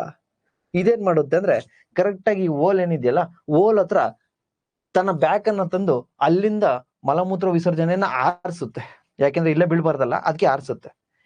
ಅದಕ್ಕೆ ನೀವು ಕಾಡ್ಗೆ ಹೋದ್ರೆ ದಯವಿಟ್ಟು ತಲೆ ಮೇಕೆತ್ ನೋಡ್ಬೇಡಿ, ಹಾರ್ನ್ಬಿಲ್ ನೋಡ್ತೀವಿ ಅಂತ ಹೇಳಿ.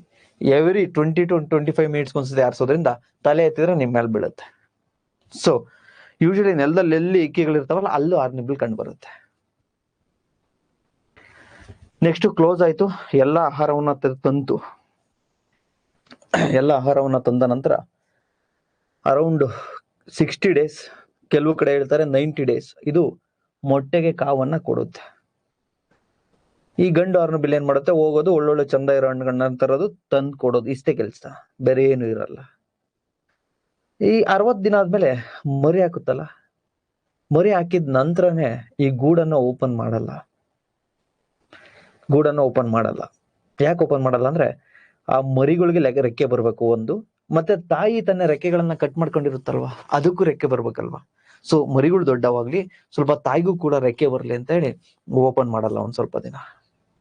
ನಂತರ ದೊಡ್ಡವಾದ ನಂತರ ಈ ಗಂಡು ಹಾರ್ನ್ಬಿಲ್ ಬಂದು ಈ ಏನು ಪ್ಲಾಸ್ಟಿಂಗ್ ಮಾಡಿತ್ತಲ್ಲ ಅದನ್ನ ತನ್ನ ಕೊಕ್ಕಿನಿಂದ ಕುಕ್ಕಿ ಓಪನ್ ಮಾಡುತ್ತೆ. ಸೊ ಈ ರೀತಿ ಈ ಓಪನ್ ಆಗಿ ತನ್ನ ಮರಿಯನ್ನ, ತನ್ನ ಮಕ್ಕಳನ್ನು ಕೂಡ ಅದು ಆ ಹೊರಗಡೆ ತರುತ್ತೆ. ನೋಡಿ, ಈ ರೀತಿ ಇರುತ್ತೆ ಗೂಡು. ಫಸ್ಟ್ ಪ್ಲಾಸ್ಟಿಂಗ್ ಮಾಡಿದಾಗ ಫುಲ್ಲು ಪ್ಲಾಸ್ಟಿಂಗ್ ಆಗುತ್ತೆ, ಇಷ್ಟು ಮಾತ್ರ ಓಪನ್ ಬಿಟ್ಟಿರುತ್ತೆ, ಇಷ್ಟೇ ಓಪನ್ ಬಿಟ್ಟಿರುತ್ತೆ, ಕಂಪ್ಲೀಟ್ ಪ್ಯಾಕ್ ಮಾಡಿರುತ್ತೆ. ಇದೆಲ್ಲ ಫುಲ್ ಕಂಪ್ಲೀಟ್ ಪ್ಯಾಕ್ ಆಗಿರುತ್ತೆ. ಸೊ ಈ ರೀತಿಯ ಬುದ್ಧಿವಂತ ಹಕ್ಕಿ ಯಾವುದು ಅಂದ್ರೆ ಹಾರ್ನ್ಬಿಲ್. ನೋಡಿ, ತನ್ನ ಕೊಕ್ಕಿನಿಂದ ತಂದು ಊಟವನ್ನ ಕೊಡ್ತಾ ಇರುತ್ತೆ. ಯೂಶಲಿ ಅದೇನ್ ಮಾಡುತ್ತೆ ಅಂದ್ರೆ, ಒಂದೊಂದೇ ಕಾಳು ತರಲ್ಲ, ಒಂದಷ್ಟು ಹಣ್ಣನ್ನ ತಿನ್ಕೊಂಬಂದಿರುತ್ತೆ, ಇನ್ನೊಂದಷ್ಟು ಏನೋ ತಿನ್ಕೊಂಬಂದಿರುತ್ತೆ. ಅದೆಲ್ಲವನ್ನು ಕೂಡ ತನ್ನ ಪಕ್ಷಿಗಳಿಗೊಂದು ಇದನ್ನ ಕೊಟ್ಟಿರ್ತಾನೆ, ಚೀಲನ ತಾವು ನೋಡಿರ್ಬೋದು. ಆ ಚೀಲದಲ್ಲಿ ಅಷ್ಟನ್ನ ತಂದು ಆಮೇಲೆ ತಾನು ವಾಕರಿಕೆ ಮಾಡುವುದರ ಮೂಲಕ ಆ ಹಣ್ಣನ್ನ ಮತ್ತೆ ವಾಪಸ್ ತೆಗೆದು ಹೆಣ್ಣಿನ ಬಾಯಿ ಒಳಗಡೆ ಹಾಕುತ್ತೆ. ನೀವು ಗಮನಿಸ್ತಾ ಇರ್ಬೋದು.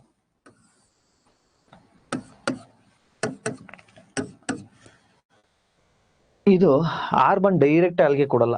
ಆರ್ಬನ್ ಬೇರೆ ಮರದಲ್ಲಿ ಕೂತ್ಕೊಂಡು ಯಾರಾದ್ರೂ ನಮ್ಮ ಶತ್ರು ಪ್ರಾಣಿಗಳು ನಮ್ಮನ್ನು ಅಬ್ಸರ್ವ್ ಮಾಡ್ತಿದಾರ ಅಂತ ಫಸ್ಟ್ ನೋಡುತ್ತೆ, ಆಮೇಲೆ ಒಳಗಡೆ ನುಗ್ಗುತ್ತೆ. ಸೊ ಈ ರೀತಿಯ ಕೆಲಸವನ್ನ ಮಾಡುತ್ತೆ. ಹಿಂಗಿರ್ತಕ್ಕಂಥ ಸಂದರ್ಭದಲ್ಲಿ ಇನ್ ಕೇಸ್ ಒಂದಿನ ಗಂಡು ಆರ್ನಬಿಲ್ಲು ತನ್ನ ಹೆಂಡತಿಯ ಆಸೆಯನ್ನ ಪೂರೈಸ್ಲಿಕ್ಕೋಸ್ಕರ ಹೆಣ್ಣು ಆರ್ನಬಿಲ್ ಹೇಳಿರುತ್ತೆ, ಇವತ್ತು ರೀ ಹಬ್ಬ ಇದೆ, ಇವತ್ತು ಹೋಗೊಳ್ಳಿ ಒಂದು ಚಂದ ಇರ್ತಕ್ಕಂತಹ ಒಂದು ಹಣ್ಣು ತಗೊಂಬನ್ನಿ ಅಂತ ಹೇಳಿರುತ್ತೆ. ಹಣ್ಣಿನ ಜೊತೆಗೆ ಏನಾದ್ರು ನಾನ್ ವೆಜ್ ಬೇಕಲ್ಲ, ಸ್ವಲ್ಪ ಮಿಡ್ತೆನು ತಾಮನ್ನಿ. ಸೊ ಗಂಡು ಆರ್ನಬಿಲ್ ಇನ್ನೇನು ಮಿಡ್ತೆ ಹಿಡಿಯಕ್ ಹೋಗ್ಬೇಕು. ಆ ಒಂದು ಸಮಯದಲ್ಲಿ ಒಬ್ಬ ರೈತ ಅಥವಾ ಇನ್ನೊಬ್ಬ ಯಾರೋ ಹೊಲದ ಹತ್ರ ಇದಾನೆ ಅನ್ಕೊಳ್ಳಿ. ಅವನ್ ಏನ್ ಮಾಡ್ತಾನೆ, ಈ ಆರ್ನಬಿಲ್ ನೋಡಿದ ತಕ್ಷಣ ಒಂದ್ ಹೊಡಿತಾನೆ ಅನ್ಕೊಳ್ಳಿ, ಗಂಡು ಆರ್ನಬಿಲ್ ಸತ್ತೋಯ್ತು. ಅಥವಾ ಗಂಡು ಆರ್ನಬಿಲ್ ಎಲ್ಲೋ ಒಂದ್ ಕಡೆ ಹೋಗಿರುತ್ತೆ, ಬೇಟೆಗಾರ ನೋಡ್ತಾನೆ, ಆ ಗಂಡು ಆರ್ನಬಿಲ್ ನ ಹೊಡಿತಾನೆ ಅನ್ಕೊಳ್ಳಿ, ಗಂಡು ಆರ್ನಬಿಲ್ ಸತ್ತೋಗುತ್ತೆ. ಗಂಡು ಆರ್ನಬಿಲ್ಗೋಸ್ಕರ ಕಾಯ್ತಾ ಇರುತ್ತೆ ಹೆಣ್ಣು ಆರ್ನಬಿಲ್ ಗೂಡೊಳಗಡೆ ಕಾಯ್ತಾ ಇರುತ್ತೆ. ಆಗಾಗ ತನ್ನ ಕೊಕ್ಕನ್ನ ಆಚೆ ಹಾಕಿ ನೋಡ್ತಾ ಇರುತ್ತೆ, ಇನ್ನ ಬರ್ಲಿಲ್ವಲ್ಲ, ಎಲ್ಗೋದ್ರು, ಮೋಸ್ಟ್ಲಿ ಹಬ್ಬದ ಊಟ ಅಲ್ವಾ, ಸ್ಪೆಷಲ್ ತರ್ಲಿಕ್ಕೆಲ್ಲ ಹೋಗಿರ್ಬೋದು ಅಂತ ಸುಮ್ಮನೆ ಆಗುತ್ತೆ. ಇನ್ನ 1 ಅವರ್ ಬಿಟ್ಟು ನೋಡುತ್ತೆ, ಇನ್ನ ಬರ್ಲಿಲ್ವಲ್ಲ ಅಂತ ಹೇಳಿ ಹೆಣ್ಣು ಆರ್ನಬಿಲ್ಗೆ ಭಯ ಉಂಟಾಗುತ್ತೆ. ಭಯ ಆಗಿ ಏನ್ ಮಾಡುತ್ತೆ ಹೆಣ್ಣು ಆರ್ನಬಿಲ್ ಅಂದ್ರೆ ಕೂಗ್ಲಿಕ್ಕೆ ಶುರು ಮಾಡುತ್ತೆ, ಎಲ್ಲಿದ್ಯಾ ಅಂತ. ಆಗ್ಲೂ ಗಂಡು ಆರ್ನಬಿಲ್ ಬರಲ್ಲ. ಗಂಡು ಆರ್ನಬಿಲ್ಲು ತನ್ನ ಹೆಂಡತಿ ಮತ್ತೆ ಮಕ್ಕಳಿಗೋಸ್ಕರ ಊಟ ತರಕ್ ಹೋಗಿದೆ, ಅಲ್ಲಿ ಬೇಟೆಗಾರ ಬೇಟೆ ಆಡ್ಬಿಟ್ಟಿದ್ದಾನೆ. ಸೊ ಹಾಗೇನಾಗುತ್ತೆ, ಕಂಪ್ಲೀಟ್ ಆಗಿ ಹೆಣ್ಣು ಆರ್ನಬಿಲ್ ದಿನನಿತ್ಯ ಕೊರ್ಗಿ ಈ ಕಡೆ ಆಚೆ ಬರಕ್ಕಾಗಲ್ಲ. ಒಂದು ರೆಕ್ಕೆ ಇಲ್ಲ, ಇನ್ನೊಂದು ಪ್ಲಾಸ್ಟಿಂಗ್ ಆಗಿದೆ, ಸೀಲ್ ಆಗ್ಬಿಟ್ಟಿದೆ, ಲಾಕ್ಡೌನ್ ಕಂಪ್ಲೀಟ್. ಊಟ ಇಲ್ಲದೆ ಸತ್ತೋಗುತ್ತೆ. ಆ ಮರಿಗಳು ಕೂಡ ಮರಿ ಆಗ್ತವೆ, ಬಟ್ ಊಟ ಇಲ್ಲದೆ ಅವು ಕೂಡ ಸತ್ತೋಗ್ತವೆ. ಈ ಬೇಟೆ ಯಾಕೆ ಸರ್ ಮಾಡ್ತಾ ಇದ್ದಾರೆ? ಈ ಗಂಡು ಆರ್ನಬಿಲ್ ಆಗಿರ್ಬೋದು, ಯೂಶಲಿ ಬೇಟೆ ಆಗತ್ತೆ ಗಂಡು ಆರ್ನಬಿಲ್. ಬೇಟೆ ಯಾಕೆ ಸರ್ ಮಾಡ್ತಾರೆ? ಯಾಕೆಂದ್ರೆ ಈ ಕೊಕ್ಕಿಗೋಸ್ಕರ. ಈ ಆರ್ನಬಿಲ್ ಏನಿದೆಯಲ್ವಾ, ಈ ಆರ್ನಬಿಲ್ ನ ಕೊಕ್ಕಿಗೋಸ್ಕರ ಬೇಟೆ ಆಡ್ತಕ್ಕಂಥದ್ದು.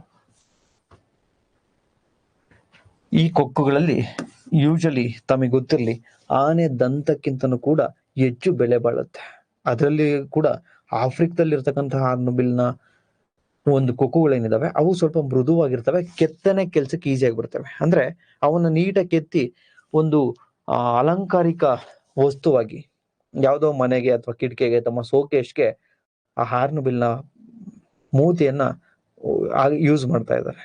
ಸೊ ತಮ್ಮ ಶೋಕಿಗೋಸ್ಕರ ಮಾನವರು ಈ ರೀತಿ ಆರ್ನಬಿಲ್ ಅನ್ನ ಸಾಯಿಸ್ತಾ ಇದ್ದಾರೆ. ಈ ಆರ್ನಬಿಲ್ ಲಾಸ್ಟ್ ಇಯರ್ ಕರೆಂಟ್ ಅಫೇರ್ಸ್ ಅಲ್ಲಿ ಇತ್ತು, ನಮ್ಮ KPSC ಅಲ್ಲಿ ಕೂಡ ಪ್ರಶ್ನೆಗಳಾಗಿತ್ತು. ಇದನ್ನ ತಡೆಗಟ್ಟಲಿಕ್ಕೋಸ್ಕರ ಈ ದಾಂಡೇಲಿಯಲ್ಲಿ ಮತ್ತೆ ಇನ್ನಿತರೆ ಭಾರತದ ಅನೇಕ ಪ್ರದೇಶಗಳಲ್ಲಿ ಆರ್ನಬಿಲ್ ಫೆಸ್ಟಿವಲ್ ಅನ್ನ ಕೂಡ ಆಚರಿಸ್ತೀವಿ, ಆರ್ನಬಿಲ್ ಹಬ್ಬಗಳನ್ನ ಕೂಡ ಆಚರಿಸ್ತೀವಿ. ಸೊ ಈ ಆರ್ನಬಿಲ್ ನ ಫೆಸ್ಟಿವಲ್ ನ ಬಗ್ಗೆನೂ ಕೂಡ ಒಂದಷ್ಟು ಪ್ರಶ್ನೆಗಳಿದ್ವು. ಸೊ ಈ ರೀತಿ ಆರ್ನಬಿಲ್ ನ ಜೀವನ ಶೈಲಿ ಇರ್ತಕ್ಕಂಥದ್ದು. ಸೊ ನೋಡಿರ್ಬೋದು, ಆ ಮರಿಗಳು ಆ ಗೂಡೊಳಗಡೆನೆ ಕೂಡ ಸುತ್ತೋಗಿರ್ತವೆ. ಸೊ ಇಲ್ಲಿ ಪ್ರಶ್ನೆಗಳು ಹೆಂಗ್ ಕೇಳ್ತಾರೆ ಸರ್? ಈ ಕಥೆಯಲ್ಲಿ ಪ್ರಶ್ನೆಗಳನ್ನ ವೇರ್ ಆರ್ ಆರ್ನಬಿಲ್ಸ್ ಕಾಮನ್ಲಿ ಫೌಂಡ್, ಅಂದ್ರೆ ಆರ್ನಬಿಲ್ ನ ಹ್ಯಾಬಿಟೇಟ್ ಯಾವುದು, ಆವಾಸ ಸ್ಥಾನಗಳು ಎಲ್ಲೆಲ್ಲಿ ಕಂಡು ಬರ್ತವೆ. What type of forest do hornbill prefer, hornbill ಅದೇ ಸೇಮ್ ಯಾವ ರೀತಿ ಯಾವ ಒಂದು ಫಾರೆಸ್ಟ್ ಅಲ್ಲಿ ಯಾವ ಹ್ಯಾಬಿಟೇಟ್ ಅಲ್ಲಿ ಕಂಡು ಬರುತ್ತೆ. ನೆಕ್ಸ್ಟ್ ಎಲ್ಲಿ ಎಂಡಮಿಕ್ ಅಂದ್ರೆ ಯಾವ ಪ್ರದೇಶ, ನಿಮ್ಗೆ ಹೇಳ್ಕೊಡ್ತೀನಿ ಕಂಪ್ಲೀಟ್ ಎಂಡಮಿಕ್ ಅಂದ್ರೆ ಏನು ಅವೆಲ್ಲ ಕಂಪ್ಲೀಟ್ ಆಗಿ ಹೇಳ್ಕೊಡ್ತೀನಿ, ಡೋಂಟ್ ವರಿ. ಬಟ್ ಯಾವ ರೀತಿ ಪ್ರಶ್ನೆಗಳು ಬರ್ತಂದ್ರೆ IUCN ನ ಸ್ಟೇಟಸ್ ಏನಿರ್ಬೋದು, ಅಥವಾ ಇದನ್ನ ಕನ್ಸರ್ವೇಶನ್ ಮಾಡ್ಲಿಕ್ಕೆ ಯಾವೆಲ್ಲ ಗೌರ್ಮೆಂಟ್ ಮೆಜರ್ ಅನ್ನ ತೆಗೆದುಕೊಂಡಿದೆ, ಯಾವೆಲ್ಲ ಗೌರ್ಮೆಂಟ್ ಕಡೆಯಿಂದ ಯೋಜನೆಗಳು ಬಂದಿದಾವೆ ಯಾವುದೋ ಒಂದು ಪ್ರಾಣಿಗಳನ್ನಾಗ್ಲಿ.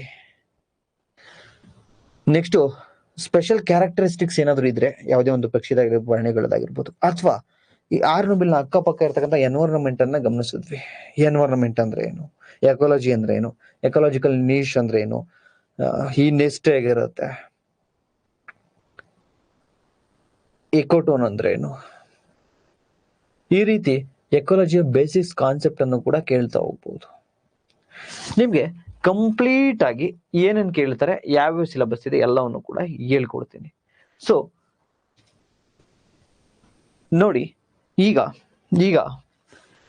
ನಾವೇನು ಸಿಲೆಬಸ್ ಅನ್ನ ನೋಡಿದ್ವಿ,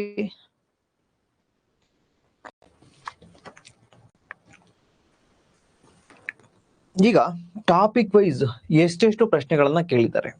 ಕಳೆದ ಒಂದು 10 ವರ್ಷಗಳಲ್ಲಿ ಯಾವ್ಯಾವ ಟಾಪಿಕ್ ವೈಸ್ ಎಷ್ಟೆಷ್ಟನ್ನ ಕೇಳಿದ್ದಾರೆ ಅಂತ ಹೇಳಿ ನೋಡ್ತಾ ಹೋಗೋಣ. ನೀವು ಗಮನಿಸಿರ್ಬೋದು, ನಮ್ಮ KPSC ಮತ್ತೆ UPSC ಎರಡರಲ್ಲೂ ಕೂಡ ಯಾವ್ಯಾವ ಟಾಪಿಕ್ ಇಂದ ಎಷ್ಟೆಷ್ಟು ಪರ್ಸೆಂಟೇಜ್ ಪ್ರಶ್ನೆಗಳು ಬಂದಿದ್ದಾವೆ ಅನ್ನೋದನ್ನ ಗಮನಿಸ್ತಾ ಹೋದ್ರೆ,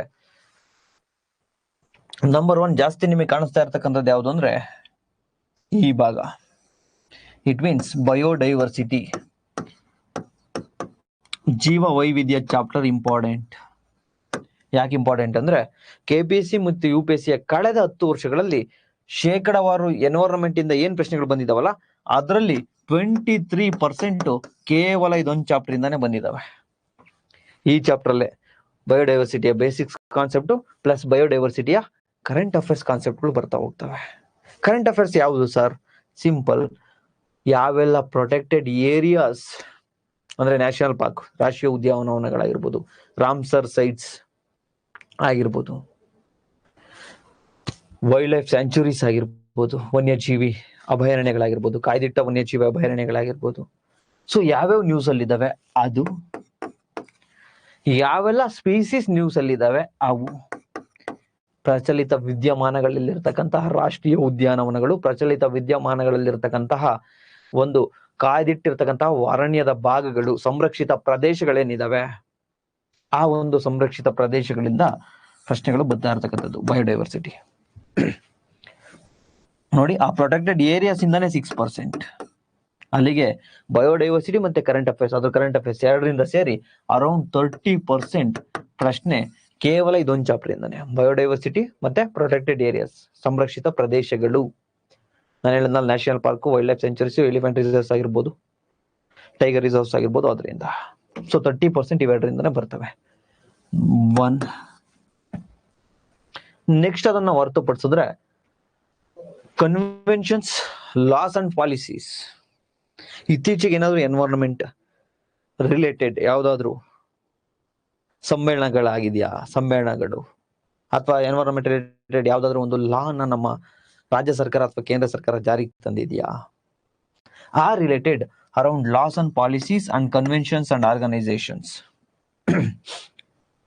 ಯಾವೆಲ್ಲ ಎನ್ವೈರನ್ಮೆಂಟ್ ರಿಲೇಟೆಡ್ ಆರ್ಗನೈಸೇಷನ್ಸ್ ಇದಾವೆ, ಯಾವೆಲ್ಲ ಸಂಸ್ಥೆಗಳು, ಪರಿಸರ ವಿಜ್ಞಾನಕ್ಕೆ ಸಂಬಂಧಪಟ್ಟಿರ್ತಕ್ಕಂಥ ಸಂಸ್ಥೆಗಳು ಯಾವೆಲ್ಲ ಕರೆಂಟ್ ಅಫೇರ್ಸ್ ಅಲ್ಲಿ ಇದಾವೆ, ಇದರಿಂದ ಟೋಟಲ್ 24% ಪ್ರಶ್ನೆಗಳು ಬಂದಿರತಕ್ಕಂಥದ್ದು. ಫಸ್ಟ್ ಬಯೋಡೈವರ್ಸಿಟಿ, ನೆಕ್ಸ್ಟ್ ಈ ಕರೆಂಟ್ ಅಫೇರ್ಸ್ ಭಾಗ.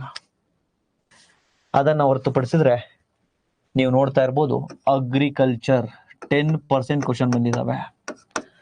ನಿಮ್ಗೆ ಹೇಳಿದ್ದೆ, ಅಗ್ರಿಕಲ್ಚರ್ ಅನ್ನ ಎಕನಾಮಿನಲ್ಲಿ, ಎನ್ವೈರನ್ಮೆಂಟ್ ಅಲ್ಲಿ ಮತ್ತೆ ಜಿಯೋಗ್ರಫಿಯಲ್ಲಿ ಕೂಡ ನೋಡ್ತಾ ಹೋಗ್ಬೋದು. ಈ ಅಗ್ರಿಕಲ್ಚರ್ ಇಂದ ಸಾಯಿಲ್, ಟೈಪ್ಸ್ ಆಫ್ ಸಾಯಿಲ್ ನೀವು ಜಿಯೋಗ್ರಫಿಯಲ್ಲಿ ನೋಡ್ತೀರಾ.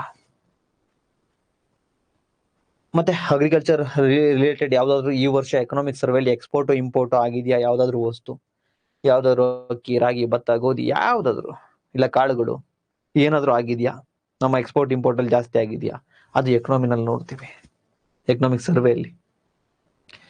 ಅದನ್ನ ಹೊರತುಪಡಿಸಿದ್ರೆ ಕರೆಂಟ್ ಅಫೇರ್ಸ್ ರಿಲೇಟೆಡ್ ಏನಾದ್ರೂ ಅಗ್ರಿಕಲ್ಚರ್ ರಿಲೇಟೆಡ್ ಇದ್ರೆ ಅದು ಕೂಡ ಇಲ್ಲಿ ಕೂಡ ನೋಡ್ತೀವಿ ಎನ್ವೈರನ್ಮೆಂಟ್ ಅಲ್ಲಿ. ಸೊ ಅಲ್ಲಿ ಅದು 3ನೇದು. ಫಸ್ಟ್ ಬಯೋಡೈವರ್ಸಿಟಿ, ಜೀವ ವೈವಿಧ್ಯತೆಯನ್ನು ಹೊರತುಪಡಿಸಿದ್ರೆ conventions, organisations, law and policies, ನೀತಿ ನಿಯಮಗಳು. ನಮ್ಮ ಪರಿಸರಕ್ಕೆ ಸಂಬಂಧಪಟ್ಟಂತೆ, ಪರಿಸರ ವಿಜ್ಞಾನಕ್ಕೆ ಸಂಬಂಧಪಟ್ಟಿರ್ತಕ್ಕಂಥ ಯಾವ್ದಾದ್ರು ನೀತಿ ನಿಯಮಗಳು ಈ ವರ್ಷ ಪಾಸ್ ಆಗಿದೆಯಾ, ಅಮೆಂಡ್ಮೆಂಟ್ ಆಗಿದೆ ನೋಡಿ, ವೈಲ್ಡ್ ಲೈಫ್ ಪ್ರೊಟೆಕ್ಷನ್ಸ್ ಆಕ್ಟ್, ಈ ರೀತಿಯ ಒಂದಷ್ಟು wildlife protections act, forest act, forest conservations act, ಒಂದಷ್ಟು ಆಕ್ಟ್ಗಳು ಇಂಪಾರ್ಟೆಂಟ್ ಆಗ್ತವೆ. ನೆಕ್ಸ್ಟ್ ಅದನ್ನ ಹೊರತುಪಡಿಸಿದ್ರೆ ಪೊಲ್ಯೂಷನ್, ಇದು ಇಂಪಾರ್ಟೆಂಟ್. ಕ್ಲೈಮೇಟ್ ಚೇಂಜ್, ಪೊಲ್ಯೂಷನ್, ಇದರಲ್ಲಿ ಏರ್ ಪೊಲ್ಯೂಷನ್ ಆಗಿರ್ಬೋದು, ವಾಟರ್ ಪೊಲ್ಯೂಷನ್ ಆಗಿರ್ಬೋದು, ನಾಯ್ಸ್ ಪೊಲ್ಯೂಷನ್ ಆಗಿರ್ಬೋದು, ಜಲ ಮಾಲಿನ್ಯ, ವಾಯು ಮಾಲಿನ್ಯ, ಶಬ್ದ ಮಾಲಿನ್ಯ, ಥರ್ಮಲ್ ಪೊಲ್ಯೂಷನ್. ಸೊ ಈ ರೀತಿಯ ವಾಯು ಮಾಲಿನ್ಯಗಳ ರಿಲೇಟೆಡ್ 11%, ಅರೌಂಡ್ 11% ಪ್ರಶ್ನೆಗಳು ಕಳೆದ 10 ವರ್ಷದಿಂದ ಕೇಳಿದ್ದಾರೆ. ಅದನ್ನ ಹೊರತುಪಡಿಸಿದ್ರೆ ಕ್ಲೈಮೇಟ್ ಚೇಂಜ್ ನೋಡಿ, ಪೊಲ್ಯೂಷನ್ ಅಂಡ್ ಕ್ಲೈಮೇಟ್ ಚೇಂಜ್ ಎರಡು ಒಂದೇ ಚಾಪ್ಟರ್. ಈ ಜಾಗತಿಕವಾಗಿ ವಾತಾವರಣದ ಬದಲಾವಣೆ, ಮತ್ತೆ ವಾಯು ಮಾಲಿನ್ಯ, ಶಬ್ದ ಮಾಲಿನ್ಯ, ಸೌಂಡ್ ಪೊಲ್ಯೂಷನ್, ನಾಯ್ಸ್ ಪೊಲ್ಯೂಷನ್ಸ್, ಈ ರೀತಿಯ ವಾಯು ಮಾಲಿನ್ಯಕಾರಕಗಳಿಂದ ಅಂದ್ರೆ ಯಾವ ಪೊಲ್ಯೂಟೆಂಟ್ಸ್ ಯಾವುದು, ವಾಯು ಮಾಲಿನ್ಯಕಾರಕ ಯಾವ್ದು ಕಾರಣ ಆಗಿದೆ, ಕಂಪ್ಲೀಟ್ ಆಗಿ ನಿಮ್ಗೆ ಆ ಚಾಪ್ಟರ್ ಬಂದಾಗ ಹೇಳ್ಕೊಡ್ತೀನಿ. ಅವೆರಡರಿಂದ ಅರೌಂಡ್ ಅದು ಪೊಲ್ಯೂಷನ್ ಇಂದ 11, ಕ್ಲೈಮೇಟ್ ಚೇಂಜ್ ಇಂದ ಒಂದು 9, ಅರೌಂಡ್ 2 ಸೇರಿದ್ರೆ 20% ಪ್ರಶ್ನೆಗಳು ಇಲ್ಲೇ ಬಂದಿರತಕ್ಕಂಥದ್ದು. ಅಲ್ಲಿಗೆ ನೀವೇನ್ ಗಮನಿಸಿ, ಇನ್ನು ಮಿಕ್ಕಿರ್ತಕ್ಕಂಥದ್ದು ಎಕೋಸಿಸ್ಟಮ್ ಬೇಸಿಕ್ಸ್ ಎನ್ವೈರನ್ಮೆಂಟ್ ಅಂಡ್ ಎಕಾಲಜಿಯ ಬೇಸಿಕ್ಸ್. ಹ್ಯಾಬಿಟೇಟ್ ಅಂದ್ರೇನು, ಎನ್ವೈರನ್ಮೆಂಟ್ ಅಂದ್ರೇನು, ಪರಿಸರ ಅಂದ್ರೇನು, ಪರಿಸರ ವಿಜ್ಞಾನ ಅಂದ್ರೇನು, ಎಕಾಲಜಿ ಅಂದ್ರೇನು, ಹ್ಯಾಬಿಟೇಟ್ ನೀಶ್ ಅಂದ್ರೇನು, ಎಕೋಸಿಸ್ಟಮ್ ಅಂದ್ರೆ ಏನು, ಎಕೋಸಿಸ್ಟಮ್ಗೂ ಎಕಾಲಜಿಗೆ ಏನ್ ಡಿಫ್ರೆನ್ಸ್, ಎಕೋಸಿಸ್ಟಮ್ ಎನ್ವೈರನ್ಮೆಂಟ್ಗೆ ಏನ್ ಡಿಫ್ರೆನ್ಸ್, ಪರಿಸರ ಮತ್ತೆ ಪರಿಸರ ವಿಜ್ಞಾನಕ್ಕೆ ಏನ್ ಡಿಫ್ರೆನ್ಸ್, ಪರಿಸರ ಅಂದ್ರೇನು, ಪರಿಸರ ವ್ಯವಸ್ಥೆ ಅಂದ್ರೇನು, ಎನ್ವೈರನ್ಮೆಂಟ್ ಅಂದ್ರೇನು, ಎಕೋಸಿಸ್ಟಮ್ ಅಂದ್ರೇನು, ಈ ರೀತಿಯ ಬೇಸಿಕ್ಸ್ ಕಾನ್ಸೆಪ್ಟ್ ಇಂದ ಅರೌಂಡ್ 4% ಕೇವಲ ಬಂದಿರತಕ್ಕಂಥದ್ದು. ಅಲ್ಲಿಗೆ ಇದನ್ನ ಗಮನಿಸಿದ್ರೆ ನಿಮ್ಗೆ ಕೇವಲ 5 ಚಾಪ್ಟರ್ ಇಂದ ನಿಮ್ಮ 90% ಎನ್ವೈರನ್ಮೆಂಟ್ ಪ್ರಶ್ನೆಗಳು ಬಂದಿರತಕ್ಕಂಥದ್ದು. ಕೇವಲ 5 ಚಾಪ್ಟರ್. ಒಂದು ಬಯೋಡೈವರ್ಸಿಟಿ, ಇನ್ನೊಂದು ಕರೆಂಟ್ ಅಫೇರ್ಸ್, ಕನ್ವೆನ್ಷನ್ಸ್, ಯಾವೆಲ್ಲ ಸಮ್ಮೇಳನಗಳು ನಡೆದಿರ್ತಾವಲ್ಲ ಅವು, ಮತ್ತೆ ಯಾವೆಲ್ಲ ಆರ್ಗನೈಸೇಷನ್ ನ್ಯೂಸ್ ಅಲ್ಲಿ ಇದಾವಲ್ಲ ಅವು, ಅದರಿಂದ 2ನೇದು, 3ನೇದಾಗಿ ಕ್ಲೈಮೇಟ್ ಚೇಂಜ್ ಅಂಡ್ ಪೊಲ್ಯೂಷನ್, 4ನೇದಾಗಿ ಅಗ್ರಿಕಲ್ಚರ್, 5ನೇದಾಗಿ ಕೆಲವು ಲಾಸ್ ಅಂಡ್ ಪಾಲಿಸೀಸ್ ಅಂಡ್ ಕೆಲವು ಎಕೋಸಿಸ್ಟಮ್ ರಿಲೇಟೆಡ್ ಬೇಸಿಕ್ಸ್. ಸೊ ಇಷ್ಟರಿಂದನೇ ಬಹುತೇಕ ನಿಮ್ಮ ಪ್ರಶ್ನೆಗಳು ಬಂದಿರತಕ್ಕಂಥದ್ದು. ಸಿಲೆಬಸ್ ಸಿಂಪಲ್ ಇದೆ, PYQ ಅನಾಲಿಸಿಸ್ ಸಿಂಪಲ್ ಇದೆ. ಸೊ ಇಷ್ಟೆಲ್ಲ ಅನಾಲಿಸಿಸ್ ಮಾಡಿದ ನಂತರ ನಿಮ್ಗೆ ಒಂದು 15 ಕ್ಲಾಸ್ ಅಲ್ಲಿ ಅಥವಾ ಒಂದು 5 ಕ್ಲಾಸ್ ಎಕ್ಸ್ಟ್ರಾ ಆದ್ರೂ ಆಗ್ಬೋದು, ಒಂದು 20 ಕ್ಲಾಸ್ ಅಲ್ಲಿ ಎಲ್ಲಾ ಸಿಲೆಬಸ್, ನಿಮ್ಮ ಕಂಪ್ಲೀಟ್ ಸಿಲೆಬಸ್ ಅನ್ನು ಕೂಡ ನಾವು ಬಹಳ ಇಂಟ್ರೆಸ್ಟಿಂಗ್ ಆಗಿ ನೋಡ್ತಾ ಹೋಗೋಣ.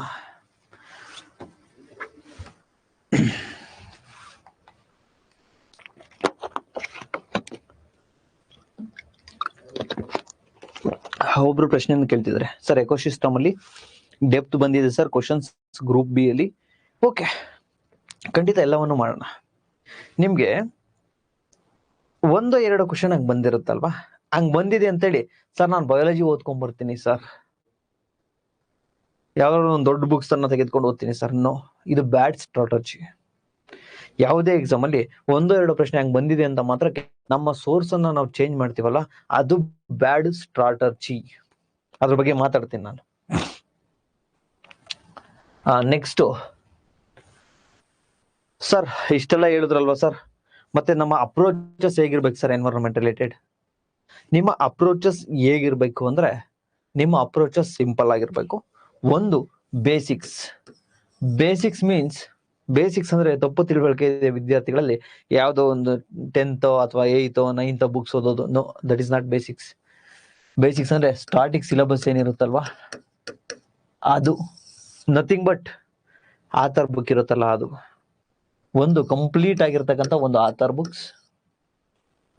ನೆಕ್ಸ್ಟ್ ಬೇಸಿಕ್ಸ್ ನ ಜೊತೆ ಡೈನಮಿಕ್ ಅಂದ್ರೆ ಕರೆಂಟ್ ಅಫೇರ್ಸ್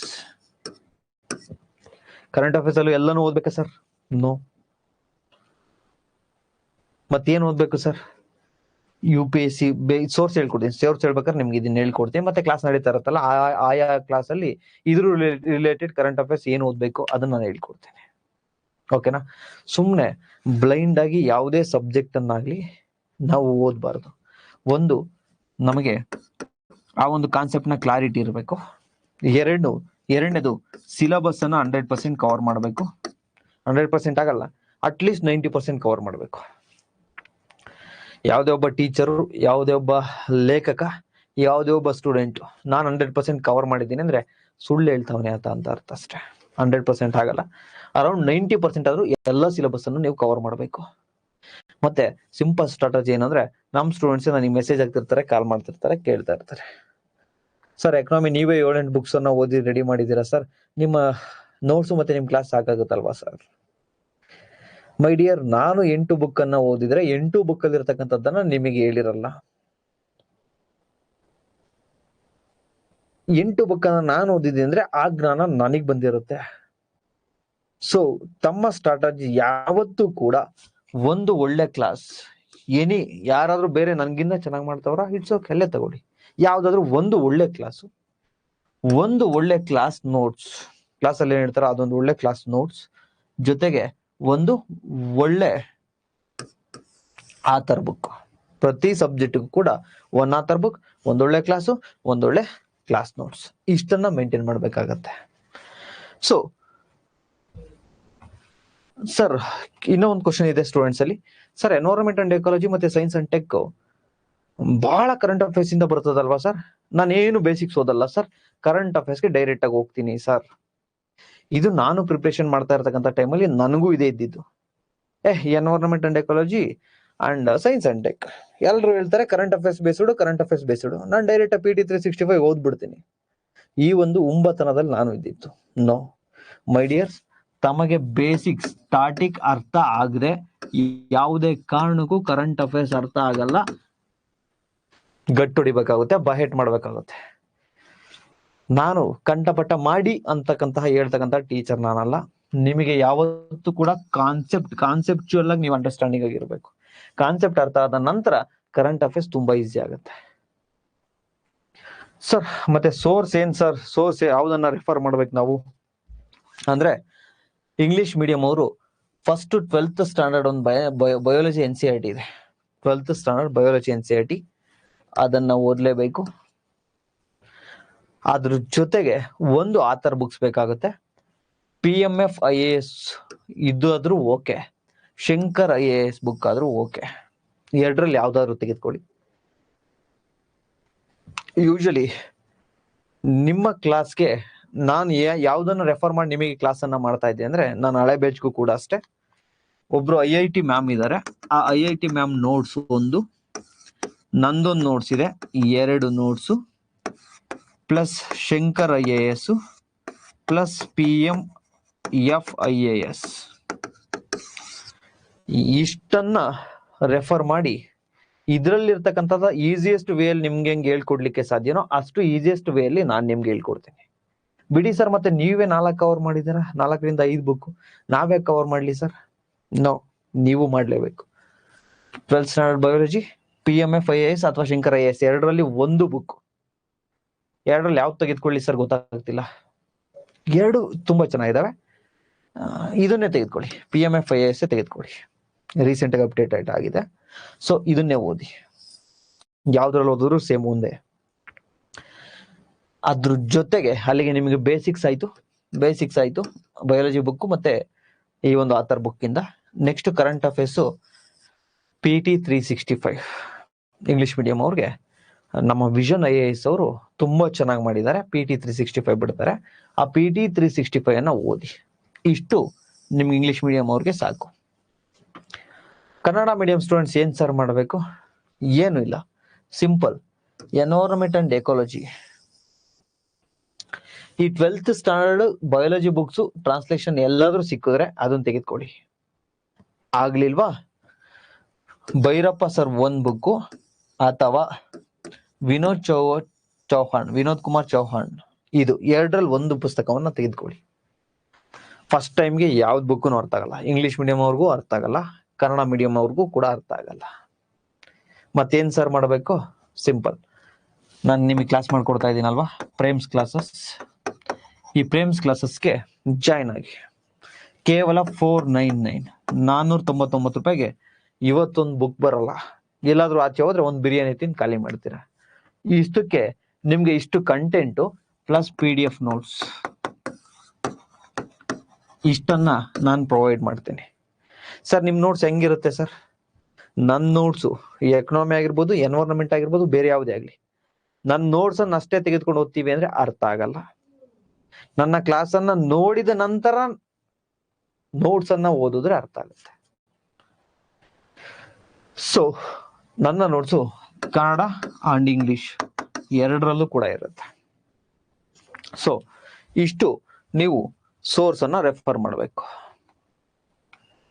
ಓಕೆ, ಈಗ ತಮಗೆ ಏನೇನ್ ಗೊತ್ತಾಯ್ತು ಇಲ್ಲಿವರೆಗೆ ಅಂದ್ರೆ, ನಂಬರ್ 1, ಯಾವ್ಯಾವ ಚಾಪ್ಟರ್ ಇಂದ ಎಷ್ಟೆಷ್ಟು ಪ್ರಶ್ನೆಗಳು ಬಂದಿದಾವೆ, ಇದರಲ್ಲಿ ಯಾವ್ಯಾವ ಚಾಪ್ಟರ್ ಇಂಪಾರ್ಟೆಂಟ್, ಮತ್ತೆ ನಾವು ಕೇವಲ ಕರೆಂಟ್ ಅಫೇರ್ಸ್ ಅನ್ನ ಮಾತ್ರ ಓದ್ಬೇಕಾ ಅಥವಾ ಬೇಸಿಕ್ಸ್ ಓದ್ಬೇಕಾ, ಇದನ್ನ ನೋಡಿದ್ವಿ. ಈಗ ಏನ್ ಮಾಡೋಣ ಅಂದ್ರೆ ಇನ್ನು ಒಂದು ಚಿಕ್ಕದಾಗಿ ಒಂದು ಕಥೆಯನ್ನ ಹೇಳ್ತೀನಿ. ಆ ಕತೆ ಹೇಳಿದ ನಂತರ ಮತ್ತೆ KSL ಅಂತ ಹೇಳಿದ್ನಲ್ವಾ, KPSC ಮತ್ತೆ UPSC ಯಾವ್ಯಾವ್ದು ಪ್ರಶ್ನೆಗಳು ಬಂದಿತ್ತು ಅಂತಕ್ಕಂಥದ್ದನ್ನ ನೋಡೋಣ. ಆಮೇಲೆ ನಿಮ್ಗೆ ಏನೇನ್ ಇಂಪಾರ್ಟೆಂಟು ಅದನ್ನು ಕೂಡ ಕೊಡ್ತಾ ಹೋಗ್ತೀನಿ. ಓಕೆನಾ? ಇಷ್ಟೆಲ್ಲವೂ ಕೂಡ ನೋಡೋಣ. ಅದಕ್ಕಿಂತ ಮುಂಚೆ ಒಂದು ಚಿಕ್ಕದಾಗಿರ್ತಕ್ಕಂಥ ಒಂದು ಕತೆ.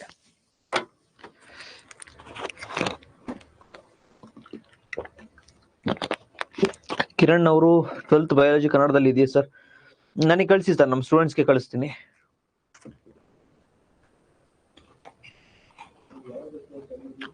ನಾನು ಹೇಳ್ತೀನಿ ಯಾವ್ದು ಬುಕ್ ಅಂತ ಹೇಳಿ. 12th ಕಂಪ್ಲೀಟ್ ಓದ್ಬೇಕಾಗಿಲ್ಲ, ನಾನು ಹೇಳ್ತೀನಿ, ಡೋಂಟ್ ವರಿ.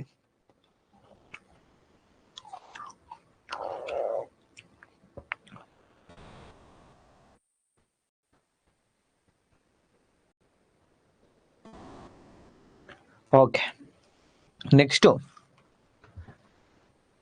ಈ ಪಕ್ಷಿಯನ್ನ ತಾವು ಗಮನಿಸಿರ್ತೀರಿ. ಇದು ನಮ್ಮಲ್ಲಿ ಕಂಡು ಬರುತ್ತೆ, ನೀವು ಕೂಡ ನೋಡಿರ್ತೀರಿ. ಇದ್ರ ಹೆಸರು ಚೆಸ್ಟ್ನಟ್ ಏಡೆಡ್ ಬಿ ಈಟರ್, ಕನ್ನಡದಲ್ಲಿ ಕೆಂದಲೆ ಪಾತ್ರಂಗ ಅಥವಾ ಕೆಮ್ಮಣ್ಣು ಮಂಡೆ ಗಣಿಗಾರಲ ಹಕ್ಕಿ.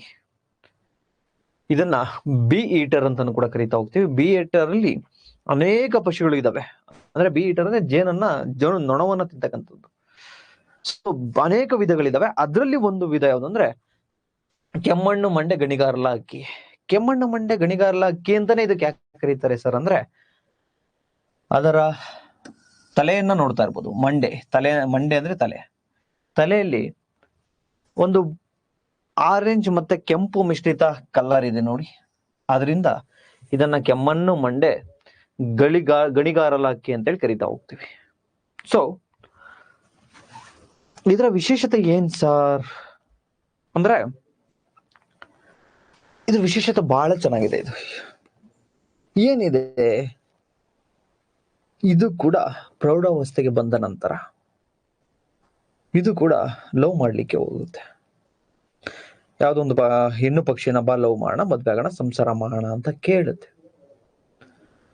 ಆದ್ರೆ ಹೆಣ್ಣು ಪಕ್ಷಿ ಏನ್ ಮಾಡುತ್ತೆ, ನಿನ್ನ ಲವ್ಗೆ ನಾನು ಅಕ್ಸೆಪ್ಟ್ ಮಾಡಲ್ಲ, ಸಮ್ಮತಿ ಸೂಚಿಸಲ್ಲ, ನನಗೆ ನಿನ್ ಲವ್ ಬೇಡ, ಏನು ಬೇಡ ಅಂತೇಳಿ ಅದನ್ನ ಮಾತಾಡಿಸ್ದೆ ಸೈಲೆಂಟ್ ಆಗಿ ಕೂತಿರುತ್ತೆ. ಆ ಸಂದರ್ಭದಲ್ಲಿ ಈ ಗಂಡು ಪಕ್ಷಿಗಳು ಏನ್ ಮಾಡ್ತವೆ, ಆ ಹೆಣ್ಣು ಪಕ್ಷಿಗಳನ್ನ ಅಟ್ರಾಕ್ಟ್ ಮಾಡ್ಲಿಕ್ಕೆ ನೋಡ್ತವೆ, ಟ್ರೈ ಮಾಡ್ತವೆ. ತನ್ನ ಕಲರ್ ಅನ್ನ ಡಾರ್ಕ್ ಮಾಡ್ಕೊಂಡಿರೋದು, ಅದು ಪ್ರೌಢಾವಸ್ಥೆಗೆ ಬಂದ ಕಲರ್ ಡಾರ್ಕ್ ಆಗ್ತಾ ಇರುತ್ತೆ. ಈ ಕೆಮ್ಮಣ್ಣು ಮಂಡೆ ಏನಿದೆಯಲ್ವಾ, ಇದನ್ನ ಡಾರ್ಕ್ ಆಗ್ತಾ ಇರುತ್ತೆ. ಏನೇ ಮಾಡಿದ್ರು ಹೆಣ್ಣು ಪಕ್ಷಿ ಒಪ್ಕೊಳ್ಳೋದೇ ಇಲ್ಲ. ಮತ್ತೆ ಏನಾದ್ರು ಟ್ರೈ ಮಾಡ್ಬೇಕಲ್ಲ.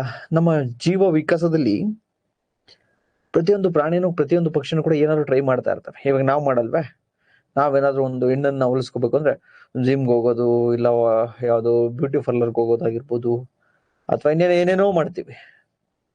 ಅದೇ ರೀತಿ ಇದು ಕೂಡ, ಈ ಒಂದು ಪಕ್ಷಿನೂ ಕೂಡ ಟ್ರೈ ಮಾಡುತ್ತೆ, ಈ ಬಿ ಈಟರ್. ಆದ್ರೆ ಇದಕ್ಕದ್ದು ಯಾವುದು ಕೂಡ ಕೇಳಲ್ಲ, ನನಗೆ ಬೇಡಪ್ಪ ನಿನ್ನವು ಇದೆಲ್ಲ ಆಟಗಳು ಅಂತ ಹೇಳುತ್ತೆ. ಏನಾದ್ರೂ ಗಿಫ್ಟ್ ಕೊಡು, ನಾನು ನಿಮ್ನ ಲವ್ ಅನ್ನು ಒಪ್ಕೋತೀನಿ ಅಂತ ಹೇಳುತ್ತೆ. ಆಯ್ತು, ಏನ್ ಗಿಫ್ಟ್ ಬೇಕು ಅಂತ ಹುಡುಕ್ತಾ ಇರುತ್ತೆ. ನಮ್ಮ ಮನುಷ್ಯರಲ್ಲಾದ್ರೆ ಒಂದು ಕಾಸ್ಟ್ಲಿ ವಾಚು ಅಥವಾ ಒಂದು ಚೈನು, ಒಂದು ಜುಮ್ಕೆ ಏನಾದ್ರು ಕೊಡ್ತೀವಿ. ಆದ್ರೆ ಪಕ್ಷಿ ಸಂಕುಲದಲ್ಲಾಗ್ಲಿ ಅಥವಾ ಪ್ರಾಣಿ ಸಂಕುಲದಲ್ಲಾಗ್ಲಿ ಈ ರೀತಿಯ ಗಿಫ್ಟ್ಗಳಿಲ್ಲ. ನಾವು ಮಾತ್ರ ನಮ್ಮ ಮಕ್ಕಳಿಗಾಗ್ಲಿ, ನಮ್ಮ ನೆಕ್ಸ್ಟ್ ಜನರೇಷನ್ಗಾಗ್ಲಿ ಅಂತಕ್ಕಂತಹ ಕೂಗನ್ನ ಇಟ್ಕೊಂಡಿರ್ತಕ್ಕಂಥವ್ರು. ಇವ್ರಿಗೆ ಅವೆಲ್ಲ ಇಲ್ಲ. ಇವ್ರಿಗೆ ಗಿಫ್ಟ್ ಏನು ಅಂದ್ರೆ ಊಟ, ಒಳ್ಳೆ ಊಟ ಕೊಡ್ಸು, ಒಪ್ಕೋತೀನಿ ಅಂತ ಹೇಳುತ್ತೆ. ಹಾಗಿದ್ ಏನ್ ಮಾಡುತ್ತೆ ಅಂದ್ರೆ, ಹೋಗಿ ಒಂದು ಜೇನು ಹುಳವನ್ನ ಅಥವಾ ಯಾವ್ದೋ ಒಂದು ಮಿಡತೆಯನ್ನ ತಗೊಂಬಂದು ತನ್ನ ಕೊಕ್ಕಿನಿಂದ ಚೆನ್ನಾಗಿ ಅದನ್ನ ಬಡಿಯುತ್ತೆ. ಎಲ್ಲಿಗೆ? ಮರಕ್ಕೆ. ಯಾಕೆಂದ್ರೆ ಸತ್ತು ಹೋಗ್ಲಿ, ಅದ್ರಲ್ಲಿ ಮುಳ್ಳಿರುತ್ತಲ್ಲ ಜೇನಲ್ಲಿ, ಅದ್ ಕಿತ್ತೋಗ್ಲಿ, ಅಥವಾ ಮಿಡತೆ ಸಾಯ್ಲಿ. ಸತ್ತ ನಂತರ ಅದು ಹೆಣ್ಣು ಪಕ್ಷಿಗೆ ಕೊಡುತ್ತೆ, ತಿನ್ನು ಅಂತ ಹೆಣ್ಣು ಪಕ್ಷಿ ಕೊಡುತ್ತೆ. ಆಗ ಹೆಣ್ಣು ಪಕ್ಷಿ ತಿಂದಂತಕ್ಕಂಥದ್ದು ಮಿಲನ ಕ್ರಿಯೆಗೆ ಅವಾಗ ಸಮ್ಮತಿ ಸೂಚಿಸುತ್ತೆ. ಅವಾಗ ತಮ್ಮ ರಿಪ್ರೊಡಕ್ಷನ್ ಸಿಸ್ಟಮ್ ಏನಿರುತ್ತಲ್ಲ ಅದನ್ನ ಮಾಡ್ಲಿಕ್ಕೆ ಶುರು ಮಾಡ್ತವೆ, ಮಿಲನ ಕ್ರಿಯೆಗೆ ಸಮ್ಮತಿಯನ್ನ ಸೂಚಿಸುತ್ತೆ. ಈ ರೀತಿ ಮಿಲನ ಕ್ರಿಯೆಯನ್ನ ಹೊಂದಿರತಕ್ಕಂತಹ ಈ ಪಕ್ಷಿ ಏನ್ ಮಾಡುತ್ತೆ ಅಂದ್ರೆ ಗೂಡು ಬೇಕಲ್ಲ. ನೆಕ್ಸ್ಟ್ ಇವೆರಡು ಏನೋ ಅಡಲ್ಟ್ ಆಗ್ಬಿಟ್ಟಿದ್ವು, ಗೂಡು ಬೇಕು. ಮನೆಯವ್ರ ಹತ್ರ ಹೋಗುತ್ತೆ, ನೋಡಿ ನಾವು ಸಂಸಾರ ಮಾಡ್ತಿದ್ವಿ, ಮದ್ವೆ ಆಗಿದೀವಿ, ನಿಮ್ಗೆ ಯಾರಿಗೂ ಗೊತ್ತಿಲ್ಲ ಅಂತ ಹೇಳ್ಕೊಳ್ತವೆ ಇವೆರಡು. ಆಗ ತಮ್ಮ ರಿಲೇಟಿವ್ಸ್ ಎಲ್ಲ ಇದ್ದು ಬೈತಾರೆ, ನೋಡು ನಿಮ್ಗಿನ ಸೆಟ್ಲ್ ಆಗಿಲ್ಲ ಅಂದ್ರೂ ಕೂಡ ನೀವು ಸಂಸಾರ ಮಾಡ್ತಾ ಇದ್ದೀರಾ, ಇರ್ಲಿ ಬಿಡು ಆಯ್ತು, ನಿಮ್ಗೊಂದ್ ಮನೆ ನಾವೇ ಮಾಡ್ಕೊಡ್ತೀವಿ ಅಂತೇಳಿ ಒಂದು 30-40 ಅಕ್ಕಿ, ಕೆಲವು ಕಡೆ 100 ಅಕ್ಕಿನೂ ಕೂಡ ಎಲ್ಲವೂ ಗೂಡ್ ರೆಡಿ ಮಾಡ್ಲಿಕ್ಕೆ ಶುರು ಮಾಡ್ತವೆ. ಗೂಡ್ ಹೆಂಗ್ ಸರ್ ರೆಡಿ ಮಾಡ್ತವೆ? ಸಿಂಪಲ್, ಯಾವ್ದಾದ್ರು ಒಂದು ಒಳ್ಳೆ ಪ್ಲೇಸ್ಗೆ ಹೋಗ್ತವೆ, ಜನ ಇಲ್ಲದೆ ಇರ್ತಕ್ಕಂಥ ಪ್ಲೇಸ್ ಅಲ್ಲಿ.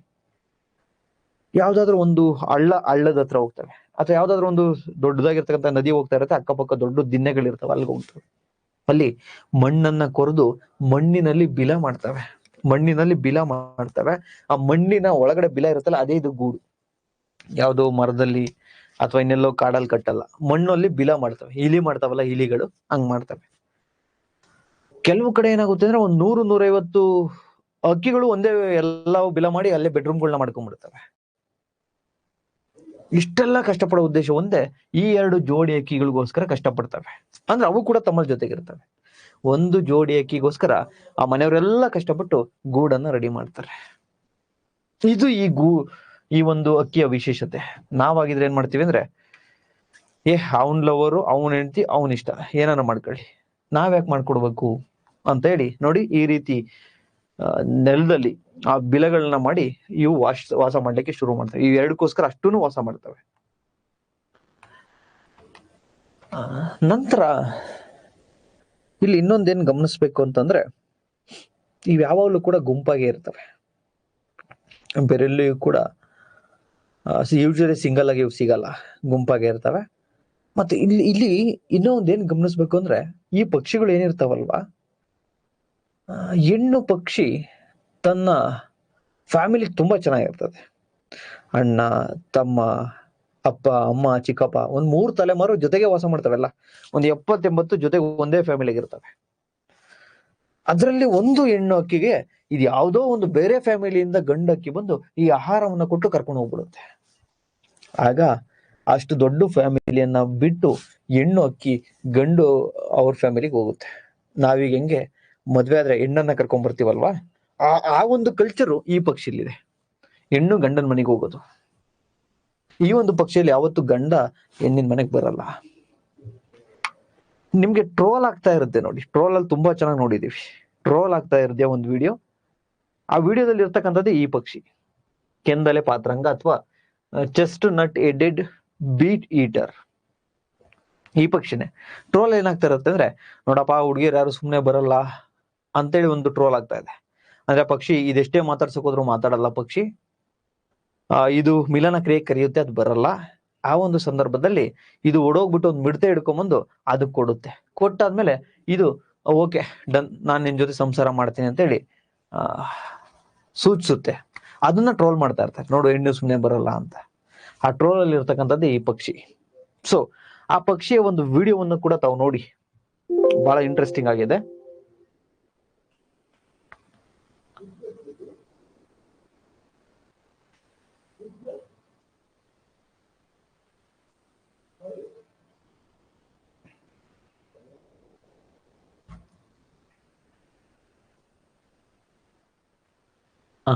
ನೋಡಿ, ಈ ಒಂದು ವಿಡಿಯೋವನ್ನು ನೋಡಿ ನಿಮಗೆ ಗೊತ್ತಾಗುತ್ತೆ. ನೋಡಿ, ಅಕ್ಕಿ ತನ್ನ ಕೊಕ್ಕದಲ್ಲಿ ಹಿಡ್ಕೊಂಡ್ ಬಂದಿದೆ, ಇದು ಕೊಡುತ್ತೆ, ಹೆಣ್ಣು ಅಕ್ಕಿ ಕೊಡುತ್ತೆ, ಗಿಫ್ಟ್ ಆಗಿ ಕೊಡ್ತಾ ಇರ್ತಕ್ಕಂಥದ್ದು. ಕೊಟ್ಟ ನಂತರ ಇದು ತನ್ನ ಒಪ್ಪಿಗೆಯನ್ನ ಸೂಚಿಸುತ್ತೆ, ಅಲ್ಲಿವರೆಗೂ ಒಪ್ಪಿಗೆಯನ್ನು ಸೂಚಿಸಲ್ಲ, ಆ ಮಿಡತೆಯನ್ನ ಸಾಯಿಸಿ ಕೊಡ್ತಕ್ಕಂಥದ್ದು.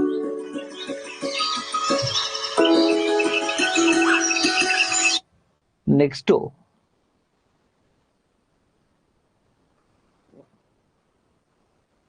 ಇಲ್ಲಿ ಕೂಡ ನೀವು ನೋಡ್ಬೋದು. ನೋಡಿ, ಇಲ್ಲಿ ಕೂಡ ನೋಡಿ ತನ್ನ ಗೂಡುಗಳನ್ನ ಮಾಡಿರ್ತಕ್ಕಂಥದ್ದು. ಇಲ್ಲಿ ಇದು ಕೂಡ ಬಿ ಈಟರೆ, ಬಟ್ ಇದು ಬೇರೆ ಜಾತಿ. ನಾನು ಹೇಳ್ತಿರ್ತಕ್ಕಂಥದ್ದು ಇದು Mandya ಕೆಂಪಗಿರ್ಬೇಕು.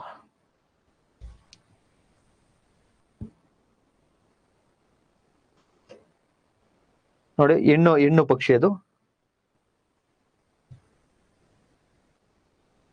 seems someone else shows up. Frustration leads to annoyance. Annoyance to anger.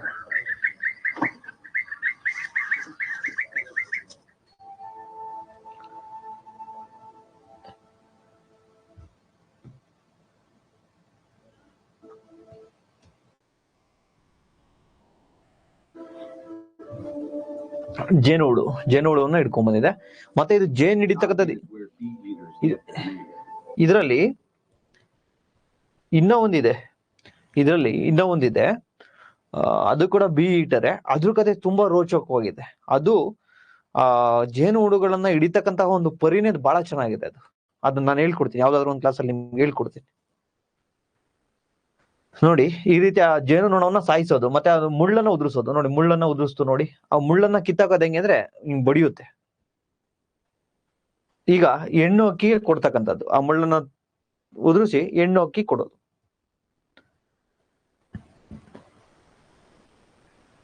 ಇದು ಹೆಣ್ಣು ಅಕ್ಕಿ ಕೊಟ್ರೆ ಮಾತ್ರ ಇದು ಮಿಲನ ಕ್ರಿಯೆಗೆ ಸಹಕರಿಸೋದು, ಇಲ್ಲಾಂದ್ರೆ ಸಹಕರಿಸಲ್ಲ. ನೋಡಿ, ಇದು ಗೂಡುಗಳು ನೋಡಿ, 100 ಒಂದೇ ಫ್ಯಾಮಿಲಿ 100 ಇರ್ತವೆ. ಬಿಕಾಸ್ ಆಫ್ ಇವೆರಡಕ್ಕೋಸ್ಕರ ಅವು 100 ಇರ್ತವೆ. ಈ ಪಕ್ಷಿಗಳನ್ನ ನೀವು ಯೂಶಲಿ ನೋಡಿರ್ತೀರಿ. ಬಟ್ ನಿಮ್ಗೆ ತುಂಬಾ ಇಂಟ್ರೆಸ್ಟಿಂಗ್ ಅಂದ್ರೆ ಯಾವ್ದು ಅಂದ್ರೆ, ಮತ್ತೆ ತುಂಬಾ ಅಸಹನೀಯ ಸ್ಥಿತಿ ಯಾವ್ದು ಅಂದ್ರೆ ಆರ್ನುಬಿಲ್ ನ ಗೂಡನ್ನ ಹೆಂಗೆ ಹೊಡೆದಾಕ್ತಾರೆ ಅಂದ್ರೆ, ಎಷ್ಟು ಕಷ್ಟಪಟ್ಟು ಗೂಡನ್ನ ಕಟ್ಟಿರ್ತವೆ ಅಂದ್ರೆ ಅದೊಂದು ವಿಡಿಯೋ ನೋಡಿ.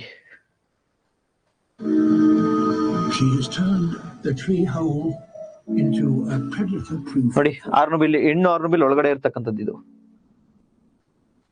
ಹೆಣ್ಣು ಓಪನ್ ಬಿಟ್ಕೊಳ್ಳುತ್ತೆ ಕೊಕ್ಕಿಗೋಸ್ಕರ.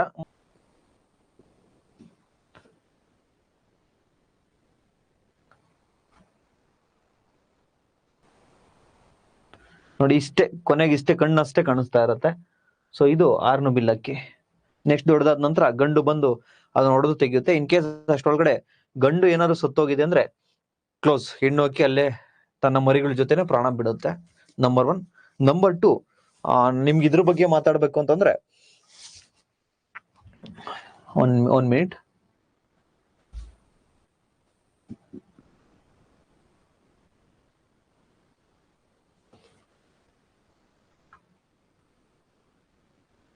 ಇದೇನಾದ್ರು ಈ ಆರ್ನುಬಿಲ್ ಏನಿದೆಯಲ್ವಾ, ಈ ಗಂಡು ಆರ್ನುಬಿಲ್ ಎಲ್ಲಾದ್ರೂ ಹೋದಾಗ ಈ ಕರೆಂಟ್ ಶಾಕ್ ಹೊಡೆದು ಅಥವಾ ಇನ್ನೊಬ್ಬ ಯಾರನ್ನ ಕೊಲೆ ಮಾಡ್ತಾನೆ ಅನ್ಕೊಳ್ಳಿ, ಆದ್ರೂ ಹೆಂಡತಿ ಇರುತ್ತಲ್ವಾ, ಅದ್ ಹೆಂಡತಿ ಮತ್ತೆ ಬೇರೆ ಯಾರನ್ನೂ ಮದ್ವೆ ಆಗಲ್ಲ.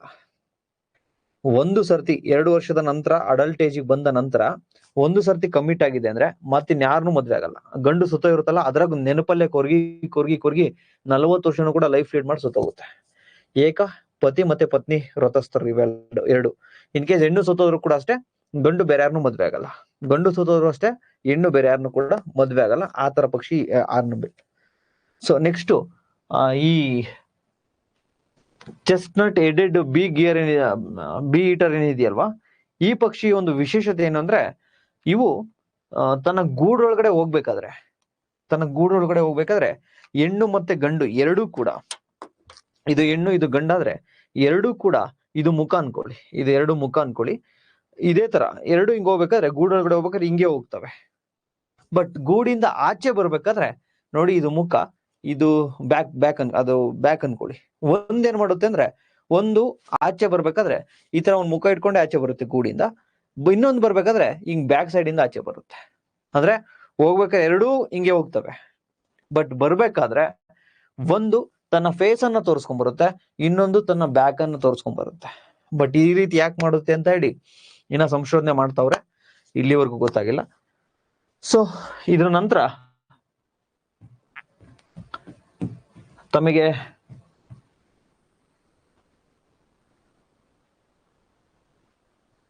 ನೆಕ್ಸ್ಟ್ ಯಾವೆಲ್ಲ ಚಾಪ್ಟರ್ಸ್ ಇಂದ ಪ್ರಶ್ನೆಗಳನ್ನ ಕೇಳಿದ್ದಾರೆ, ಮತ್ತೆ ಎಷ್ಟು ಪ್ರಶ್ನೆಗಳು ಬಂದಿದೆ ಅಂತ ಹೇಳಿದ್ನಲ್ಲ, ಅದೆಷ್ಟು ಕೂಡ ಒಂದು PDF ಇದೆ. ನಾನು ನಿಮ್ಗೆ ನೆಕ್ಸ್ಟ್ ಕ್ಲಾಸ್ ಅಲ್ಲಿ ಅದನ್ನ ಕೊಡ್ತೀನಿ. ಸೊ ಇಷ್ಟು orientation session ecology and environment. ನಾಳೆಯಿಂದ ತರಗತಿಗಳನ್ನ ಶುರು ಮಾಡ್ತಾ ಹೋಗೋಣ. ನಾಳೆ basics of environment and ecology first chapter ಶುರು ಆಗ್ತಾ ಇದೆ. ಅಂಡ್ ನಿಮ್ಗೆ ಏನ್ ಮಾಡ್ಬೇಕು ಅಂದ್ರೆ, ಪ್ರತಿದಿನ ಕ್ಲಾಸ್ ಅನ್ನ ನೋಡಿ, ಮತ್ತೆ ಈ ಒಂದು PDF ಇರುತ್ತೆ, PDF ಅನ್ನ ಜೆರಾಕ್ಸ್ ಅನ್ನ ತೆಗೆಸ್ಕೊಳ್ಳಿ. ಅವತ್ತಿಂದ ಅವತ್ತೇ ಕೂಡ ತಾವು ರಿವಿಷನ್ ಅನ್ನ ಮಾಡಿ ಅಂತ ಹೇಳ್ತಾ, ಇದು ಇಲ್ಲಿಗೆ ಈ ತರಗತಿ ಈ ಒಂದು ಓರಿಯಂಟೇಷನ್ ಸೆಷನ್ ಏನಿದೆಯಲ್ವಾ, ತಮ್ಗೆ ಎಕಾಲಜಿ ಮತ್ತೆ ಎನ್ವೈರನ್ಮೆಂಟ್ ಬಗ್ಗೆ ಒಂದಷ್ಟು ಆಸಕ್ತಿ ಬರ್ಲಿ ಅಂತ ಹೇಳಿ, ಮತ್ತೆ ಯಾವ ರೀತಿ ಪ್ರಶ್ನೆಗಳನ್ನ ಕೇಳ್ತಾರೆ ಅಂತ ಹೇಳಿ ಈ ಒಂದು ಸೆಷನ್ ಅಲ್ಲಿ ನೋಡಿದೀವಿ. ನಾಳೆ ಸೆಷನ್ ಅಲ್ಲಿ ಭೇಟಿ ಆಗೋಣ. ಏನಾದ್ರು ಡೌಟ್ಸ್ ಇದ್ರೆ ನೀವು ಕೇಳ್ಬೋದು. ಈಗ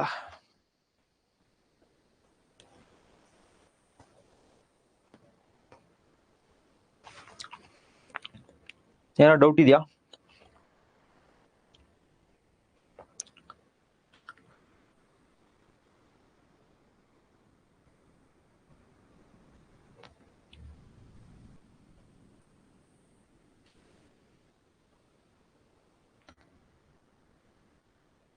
ಏನೋ ಡೌಟ್ಸ್ ಇದೆಯಾ?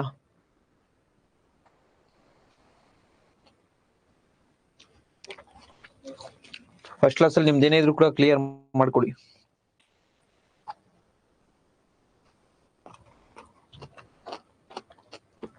ಎಸ್, PSI ಗೂ ಕೂಡ ಸೇಮ್ ಬುಕ್.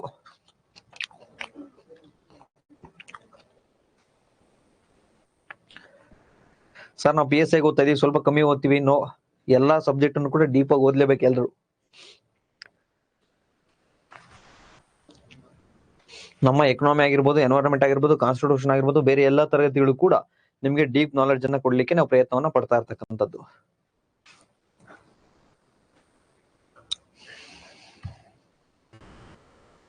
ಆ ಟ್ರೆಂಡ್ ಹೋಯ್ತು, PSI ಗೆ ಬೇರೆ ಓದ್ತೀವಿ, ಇದಕ್ಕೆ ಬೇರೆ ಓದ್ತೀವಿ ಅಂತ. ನೋ, ಕನ್ನಡ ಮೀಡಿಯಂ ಅವ್ರಿಗೆ NCERT ಸಾಕು ಅಂತ ಯಾರ್ರೀ ಹೇಳಿದ್ದು? ಆ ತರ ಬುಕ್ ಖಂಡಿತ ಬೇಕೇ ಬೇಕು, ಓದ್ಲೇಬೇಕು. ಓದಕ್ ಯಾಕ್ರಿ ಇಷ್ಟು ಇಂಟ್ರೆಸ್ಟಿಂಗ್ ಆಗಿದೆ ಎನ್ವೈರನ್ಮೆಂಟ್? ಸರ್ ಆ ತರ ಬುಕ್ಸ್ ರೀ, ಒಂದ್ 300-400 ಪೇಜ್ ಇರ್ತದೆ.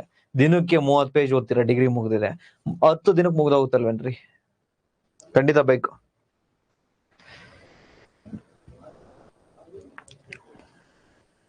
ಎಲ್ಲಾ ಸಬ್ಜೆಕ್ಟ್ಗೂ ಕೂಡ ಆ ತರ ಬುಕ್ ಕಂಪಲ್ಸರಿ. ನೋಡಿ, ದಯವಿಟ್ಟು ಯಾರಾದ್ರೂ ಜಾಯ್ನ್ ಆಗಿಲ್ವ ಎನ್ವೈರನ್ಮೆಂಟ್ ಎಕನಾಮಿಕ್ ಸ್ಟೂಡೆಂಟ್ಸ್, ದಯವಿಟ್ಟು ಜಾಯ್ನ್ ಆಗಿ. ಕರೆಂಟ್ ಅಫೇರ್ಸ್ ರಿಲೇಟೆಡ್ ನಾನು ಕವರ್ ಮಾಡ್ಕೊಡ್ತೀನಿ. ನಮ್ಮ ಕೋರ್ಸ್ ಅಲ್ಲಿ ಕರೆಂಟ್ ಅಫೇರ್ಸ್ ರಿಲೇಟೆಡ್ ಏನಿರುತ್ತಲ್ವಾ, ಇಂಪಾರ್ಟೆಂಟ್ ಆಗಿರತಕ್ಕಂತಹ ಟರ್ಮಿನಾಲಜೀಸ್ ಕರೆಂಟ್ ಅಫೇರ್ಸ್ ಅಲ್ಲಿ ಇರ್ತಕ್ಕಂಥದ್ದು, ಇಂಪಾರ್ಟೆಂಟ್ ಆಗಿರ್ತಕ್ಕಂಥ ಯಾವ್ದಾದ್ರು ಆಕ್ಟ್ಸ್ ಗಳು ಅಥವಾ ಪಾಲಿಸೀಸ್ ಅಥವಾ ಯಾವ್ದಾದ್ರು ಏನಾದ್ರು ಬಂದಿದ್ಯಾ ಅದು, ಮತ್ತೆ ಯಾವೆಲ್ಲ ಸ್ಪೀಸೀಸ್ ನ್ಯೂಸ್ ಅಲ್ಲಿ ಇದಾವೆ ಅದು, ಮತ್ತೆ ಯಾವೆಲ್ಲ ಪ್ರೊಟೆಕ್ಟೆಡ್ ಏರಿಯಾಸ್ ವನ್ಯಜೀವಿ ಸಂರಕ್ಷಣೆ ಸ್ಥಳಗಳೇನಿದಾವಲ್ಲ, ನಮ್ಮ ನ್ಯಾಷನಲ್ ಪಾರ್ಕ್ ಆಗಿರ್ಬೋದು, ವೈಲ್ಡ್ ಲೈಫ್ ಸೆಂಚುರೀಸ್, ಇವ್ಯಾವ್ಯಾವ್ದು ನ್ಯೂಸ್ ಅಲ್ಲಿ ಇದಾವ ಅದು, ಇದನ್ನ ನಾನು ಕೋರ್ಸ್ ಅಲ್ಲಿ ಕವರ್ ಮಾಡ್ಕೊಡ್ತೀನಿ. ತಾವುಗಳು ಇಂಗ್ಲಿಷ್ ಅವರು PT 365 ಓದಿ. ಅದನ್ನ ಬಿಟ್ರೆ ಕನ್ನಡ ಮೀಡಿಯಂ ಸ್ಟೂಡೆಂಟ್ಸ್ ಪ್ರತಿ ಮಂತ್ಲಿ ಒಂದೊಂದು ಮ್ಯಾಗಝಿನ್ ಓದ್ತಿರ್ತೀರಲ್ವಾ, ಅದ್ರಲ್ಲಿ ಯಾವ್ದಾದ್ರು ಎನ್ವೈರನ್ಮೆಂಟ್ ರಿಲೇಟೆಡ್ ಬಂದಿದ್ರೆ ಜಸ್ಟ್ ಒಂದ್ಸತಿ ಗ್ಲಾನ್ಸ್, ಜಸ್ಟ್ ಒಂದ್ಸತಿ ನೋಡಿ. ನೆಕ್ಸ್ಟ್,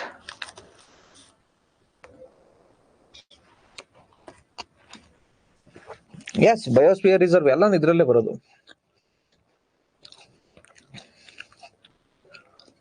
ಎಸ್, ಕರೆಂಟ್ ಅಫೇರ್ಸ್ ಅಲ್ಲಿ ಇರತಕ್ಕಂತಹ ರಾಮ್ಸರ್ ಸೈಟ್ಸ್ ಅನ್ನು ನಾನು ಹೇಳ್ಕೊಡ್ತೀನಿ, don't worry. UNESCO heritage sites ನಾನು ನೋಟ್ಸ್ ಅಲ್ಲಿ ಕೊಟ್ಟಿರ್ತೀನಿ ನಿಮ್ಗೆ.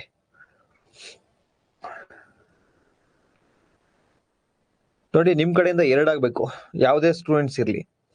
ಒಂದು ಆಥರ್ ಬುಕ್ಸ್, ಒಂದು ಕ್ಲಾಸ್ ನೋಟ್ಸ್, ಒಂದು ಕ್ಲಾಸ್ ಜೊತೆಗೆ ಪ್ರತಿನಿತ್ಯ ಟೈಮ್ ಇದ್ರೆ ಕನ್ನಡದವರು ಪ್ರಜಾವಾಣಿ ಓದಿ, ಇಂಗ್ಲಿಷ್ ಅವರು ದಿ ಇಂದು ಓದಿ. ಟೈಮ್ ಇಲ್ವಾ, ಮಂತ್ಲಿ ಮ್ಯಾಗಝಿನ್ ಬರುತ್ತೆ. ವಿಷನ್ IAS ತುಂಬಾ ಚೆನ್ನಾಗಿದೆ ಇಂಗ್ಲಿಷ್ ಅಲ್ಲಿ. ಕನ್ನಡದಲ್ಲಿ ಯಾವ್ದಾದ್ರು ಒಂದು, ಯಾವ ಸ್ಪರ್ಧಾ ಅರಿವು ಇನ್ನೊಂದು ಮತ್ತೊಂದು ತೆಗೆದುಕೊಂಡು ಮಂತ್ಲಿ ಮ್ಯಾಗಝಿನ್ ಅನ್ನ ಓದಿ.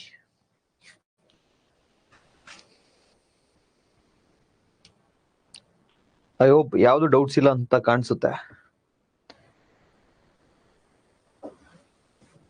ಮೆಂಟರ್ಶಿಪ್ ಟಾರ್ಗೆಟ್ ಮಾಮೂಲಿ ಕಂಪ್ಲೀಟ್ ಆಗ್ತಾ ಇರುತ್ತೆ. ಮೆಂಟರ್ಶಿಪ್ ಯಾರು ಜಾಯ್ನ್ ಆಗಿದಿರಲ್ವಾ, ಮೆಂಟರ್ಶಿಪ್ ಆಸ್ ಯೂಶುವಲ್ ಟಾರ್ಗೆಟ್ ಹೋಗ್ತಾ ಇರುತ್ತೆ, ಅದನ್ನ ಓದ್ತಾ ಇರ್ಲಿ. ಮೆಂಟರ್ಶಿಪ್ ಬೇರೆ, ಕ್ಲಾಸೇ ಬೇರೆ. ಕ್ಲಾಸ್ 1-2 ಅವರ್ ಪ್ರತಿದಿನ ಕೊಡ್ಲೇಬೇಕು, ಮೆಂಟರ್ಶಿಪ್ 6 ರಿಂದ 8 ಅವರ್ ಕೊಡ್ಲೇಬೇಕು.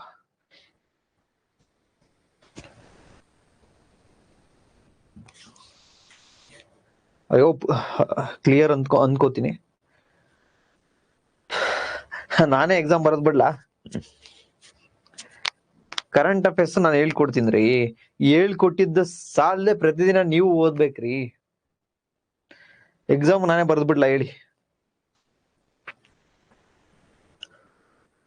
ನೋಡಿ, ಒಂದು ಈ ಫೀಲ್ಡ್ ಅಲ್ಲಿ ಆನೆಸ್ಟ್ ಆಗಿ ಹೇಳ್ತಾ ಇದ್ದೀನಿ, ಯಾರಾದ್ರೂ ಒಬ್ಬ ಬಂದು ನನ್ನ ಕ್ಲಾಸಲ್ಲಿ 100% ಬರುತ್ತೆ, ನನ್ನ ಬುಕ್ ಅಲ್ಲಿ 100% ಬರುತ್ತೆ, ಡೋಂಟ್ ಬಿಲೀವ್. ನಿಮ್ಮನ್ನ ಫೂಲ್ ಮಾಡ್ತಾ ಇದ್ದಾನೆ ಅಂತ ಅರ್ಥ. ಈ ಮಾರ್ಕೆಟ್ ಅಲ್ಲಿ ನನ್ಗಿನ್ನ 1% ಎಲ್ಲಾದ್ರೂ ಕ್ಲಾಸಸ್ ಬೇರೆ ಕಾನ್ಸೆಪ್ಟ್ ಸಿಗೋರು ಅಲ್ಲೇ ಜಾಯ್ನ್ ಆಗಿ ತೊಂದರೆ ಇಲ್ಲ. ಬಟ್ ನಾನು ಆನೆಸ್ಟ್ ಆಗಿ ನಿಮ್ ಪರೀಕ್ಷೆ ನನ್ ಜವಾಬ್ದಾರಿ ಅಂತೇಳಿ ಕಂಪ್ಲೀಟ್ ಮಾಡ್ಕೊಡ್ತಾ ಇದ್ದೀನಿ. ಐ ಹೋಪ್ ನನ್ನ ಎಕನಾಮಿಕ್ ಸ್ಟೂಡೆಂಟ್ಸ್ ಗೊತ್ತಿರುತ್ತೆ ಇದು. ಎನ್ವೈರನ್ಮೆಂಟ್ ಹೊಸ ಸ್ಟೂಡೆಂಟ್ಸ್ ಇದೀರಾ, ನಿಮ್ಗೂ ಹೋಗ್ತಾ ಹೋಗ್ತಾ ಗೊತ್ತಾಗುತ್ತೆ ಏನ್ ಓದ್ಬೇಕು ಏನ್ ಓದ್ಬಾರ್ದು. ಕಂಪಲ್ಸರಿ ನನ್ ಕ್ಲಾಸ್ ಕೇಳ್ತೀರಾ ಕೇಳಿ, ಜೊತೆಗೆ ಕ್ಲಾಸ್ ನೋಟ್ಸ್ ಓದಿ. ನೆಕ್ಸ್ಟ್ ಆಥರ್ ಬುಕ್ಸ್ ಬೇಕೇ ಬೇಕು, ಮಂತ್ಲಿ ಒಂದೊಂದು ಮ್ಯಾಗಝಿನ್ ಬೇಕೇ ಬೇಕು, PD365 ಓದ್ಲೇಬೇಕು, ಬೇರೆ ಆಪ್ಷನ್ ಇಲ್ಲ. ನೀವು ಕವರ್ ಮಾಡ್ಕೊಡಲ್ವಾ? ಮಾಡ್ಕೊಡ್ತೀನಿ, ಅಂದ್ರೂ ನೀವು ಓದ್ಲೇಬೇಕು. ಎಕನಾಮಿಕ್ಸ್ ಬೆಂಕಿ ಸರ್. Thank you sir. ಖಂಡಿತ ನಾನು ಮಾಡ್ಕೊಡ್ತಕ್ಕಂಥ ಎಲ್ಲ ಸಬ್ಜೆಕ್ಟ್ ಅನ್ನು ಕೂಡ ನಿಮಗೆ ಡೀಪ್ ಆಗಿ ಮಾಡ್ಕೊಡ್ತೀನಿ, ಡೋಂಟ್ ವರಿ.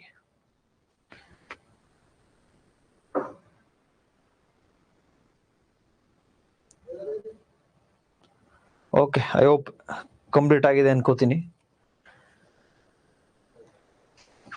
ಓಕೆ, ಏನು ಡೌಟ್ಸ್ ಇಲ್ವಾ? ಈ ಒಂದು ಓರಿಯೆಂಟೇಷನ್ ಸೆಷನ್ಗೆ ಬಾಬಾ ಹೇಳ.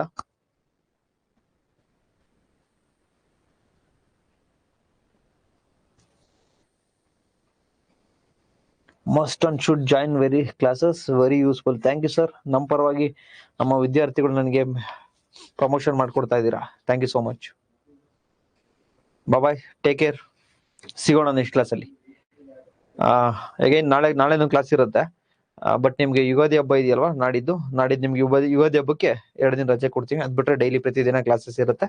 ಕ್ಲಾಸಸ್ ಟೈಮಿಂಗ್ ಅನ್ನ ಎವ್ರಿ ಡೇ 2:30ಗೆ ಇರುತ್ತೆ. ಲೈವ್ ಕ್ಲಾಸಸ್ ಇರುತ್ತೆ. ಏನಾದ್ರೂ ಎನಿ ಎಮರ್ಜೆನ್ಸಿ ಇದ್ರೆ ನಿಮಗೆ ಏನ್ ಆಪಲ್ ಇದೆಯಲ್ಲ, ಆಪಲ್ಲಿ ಗ್ರೂಪ್ ಇದೆ, ಗ್ರೂಪ್ ಅಲ್ಲಿ ಮೆಸೇಜ್ ಹಾಕ್ತೀನಿ. Thank you so much. Bye, take care. Welcome ಎಲ್ರಿಗೂ ಕೂಡ. Sanganagouda, Pujari, Ayyappa, Mukesh, thank you. Bye, see you.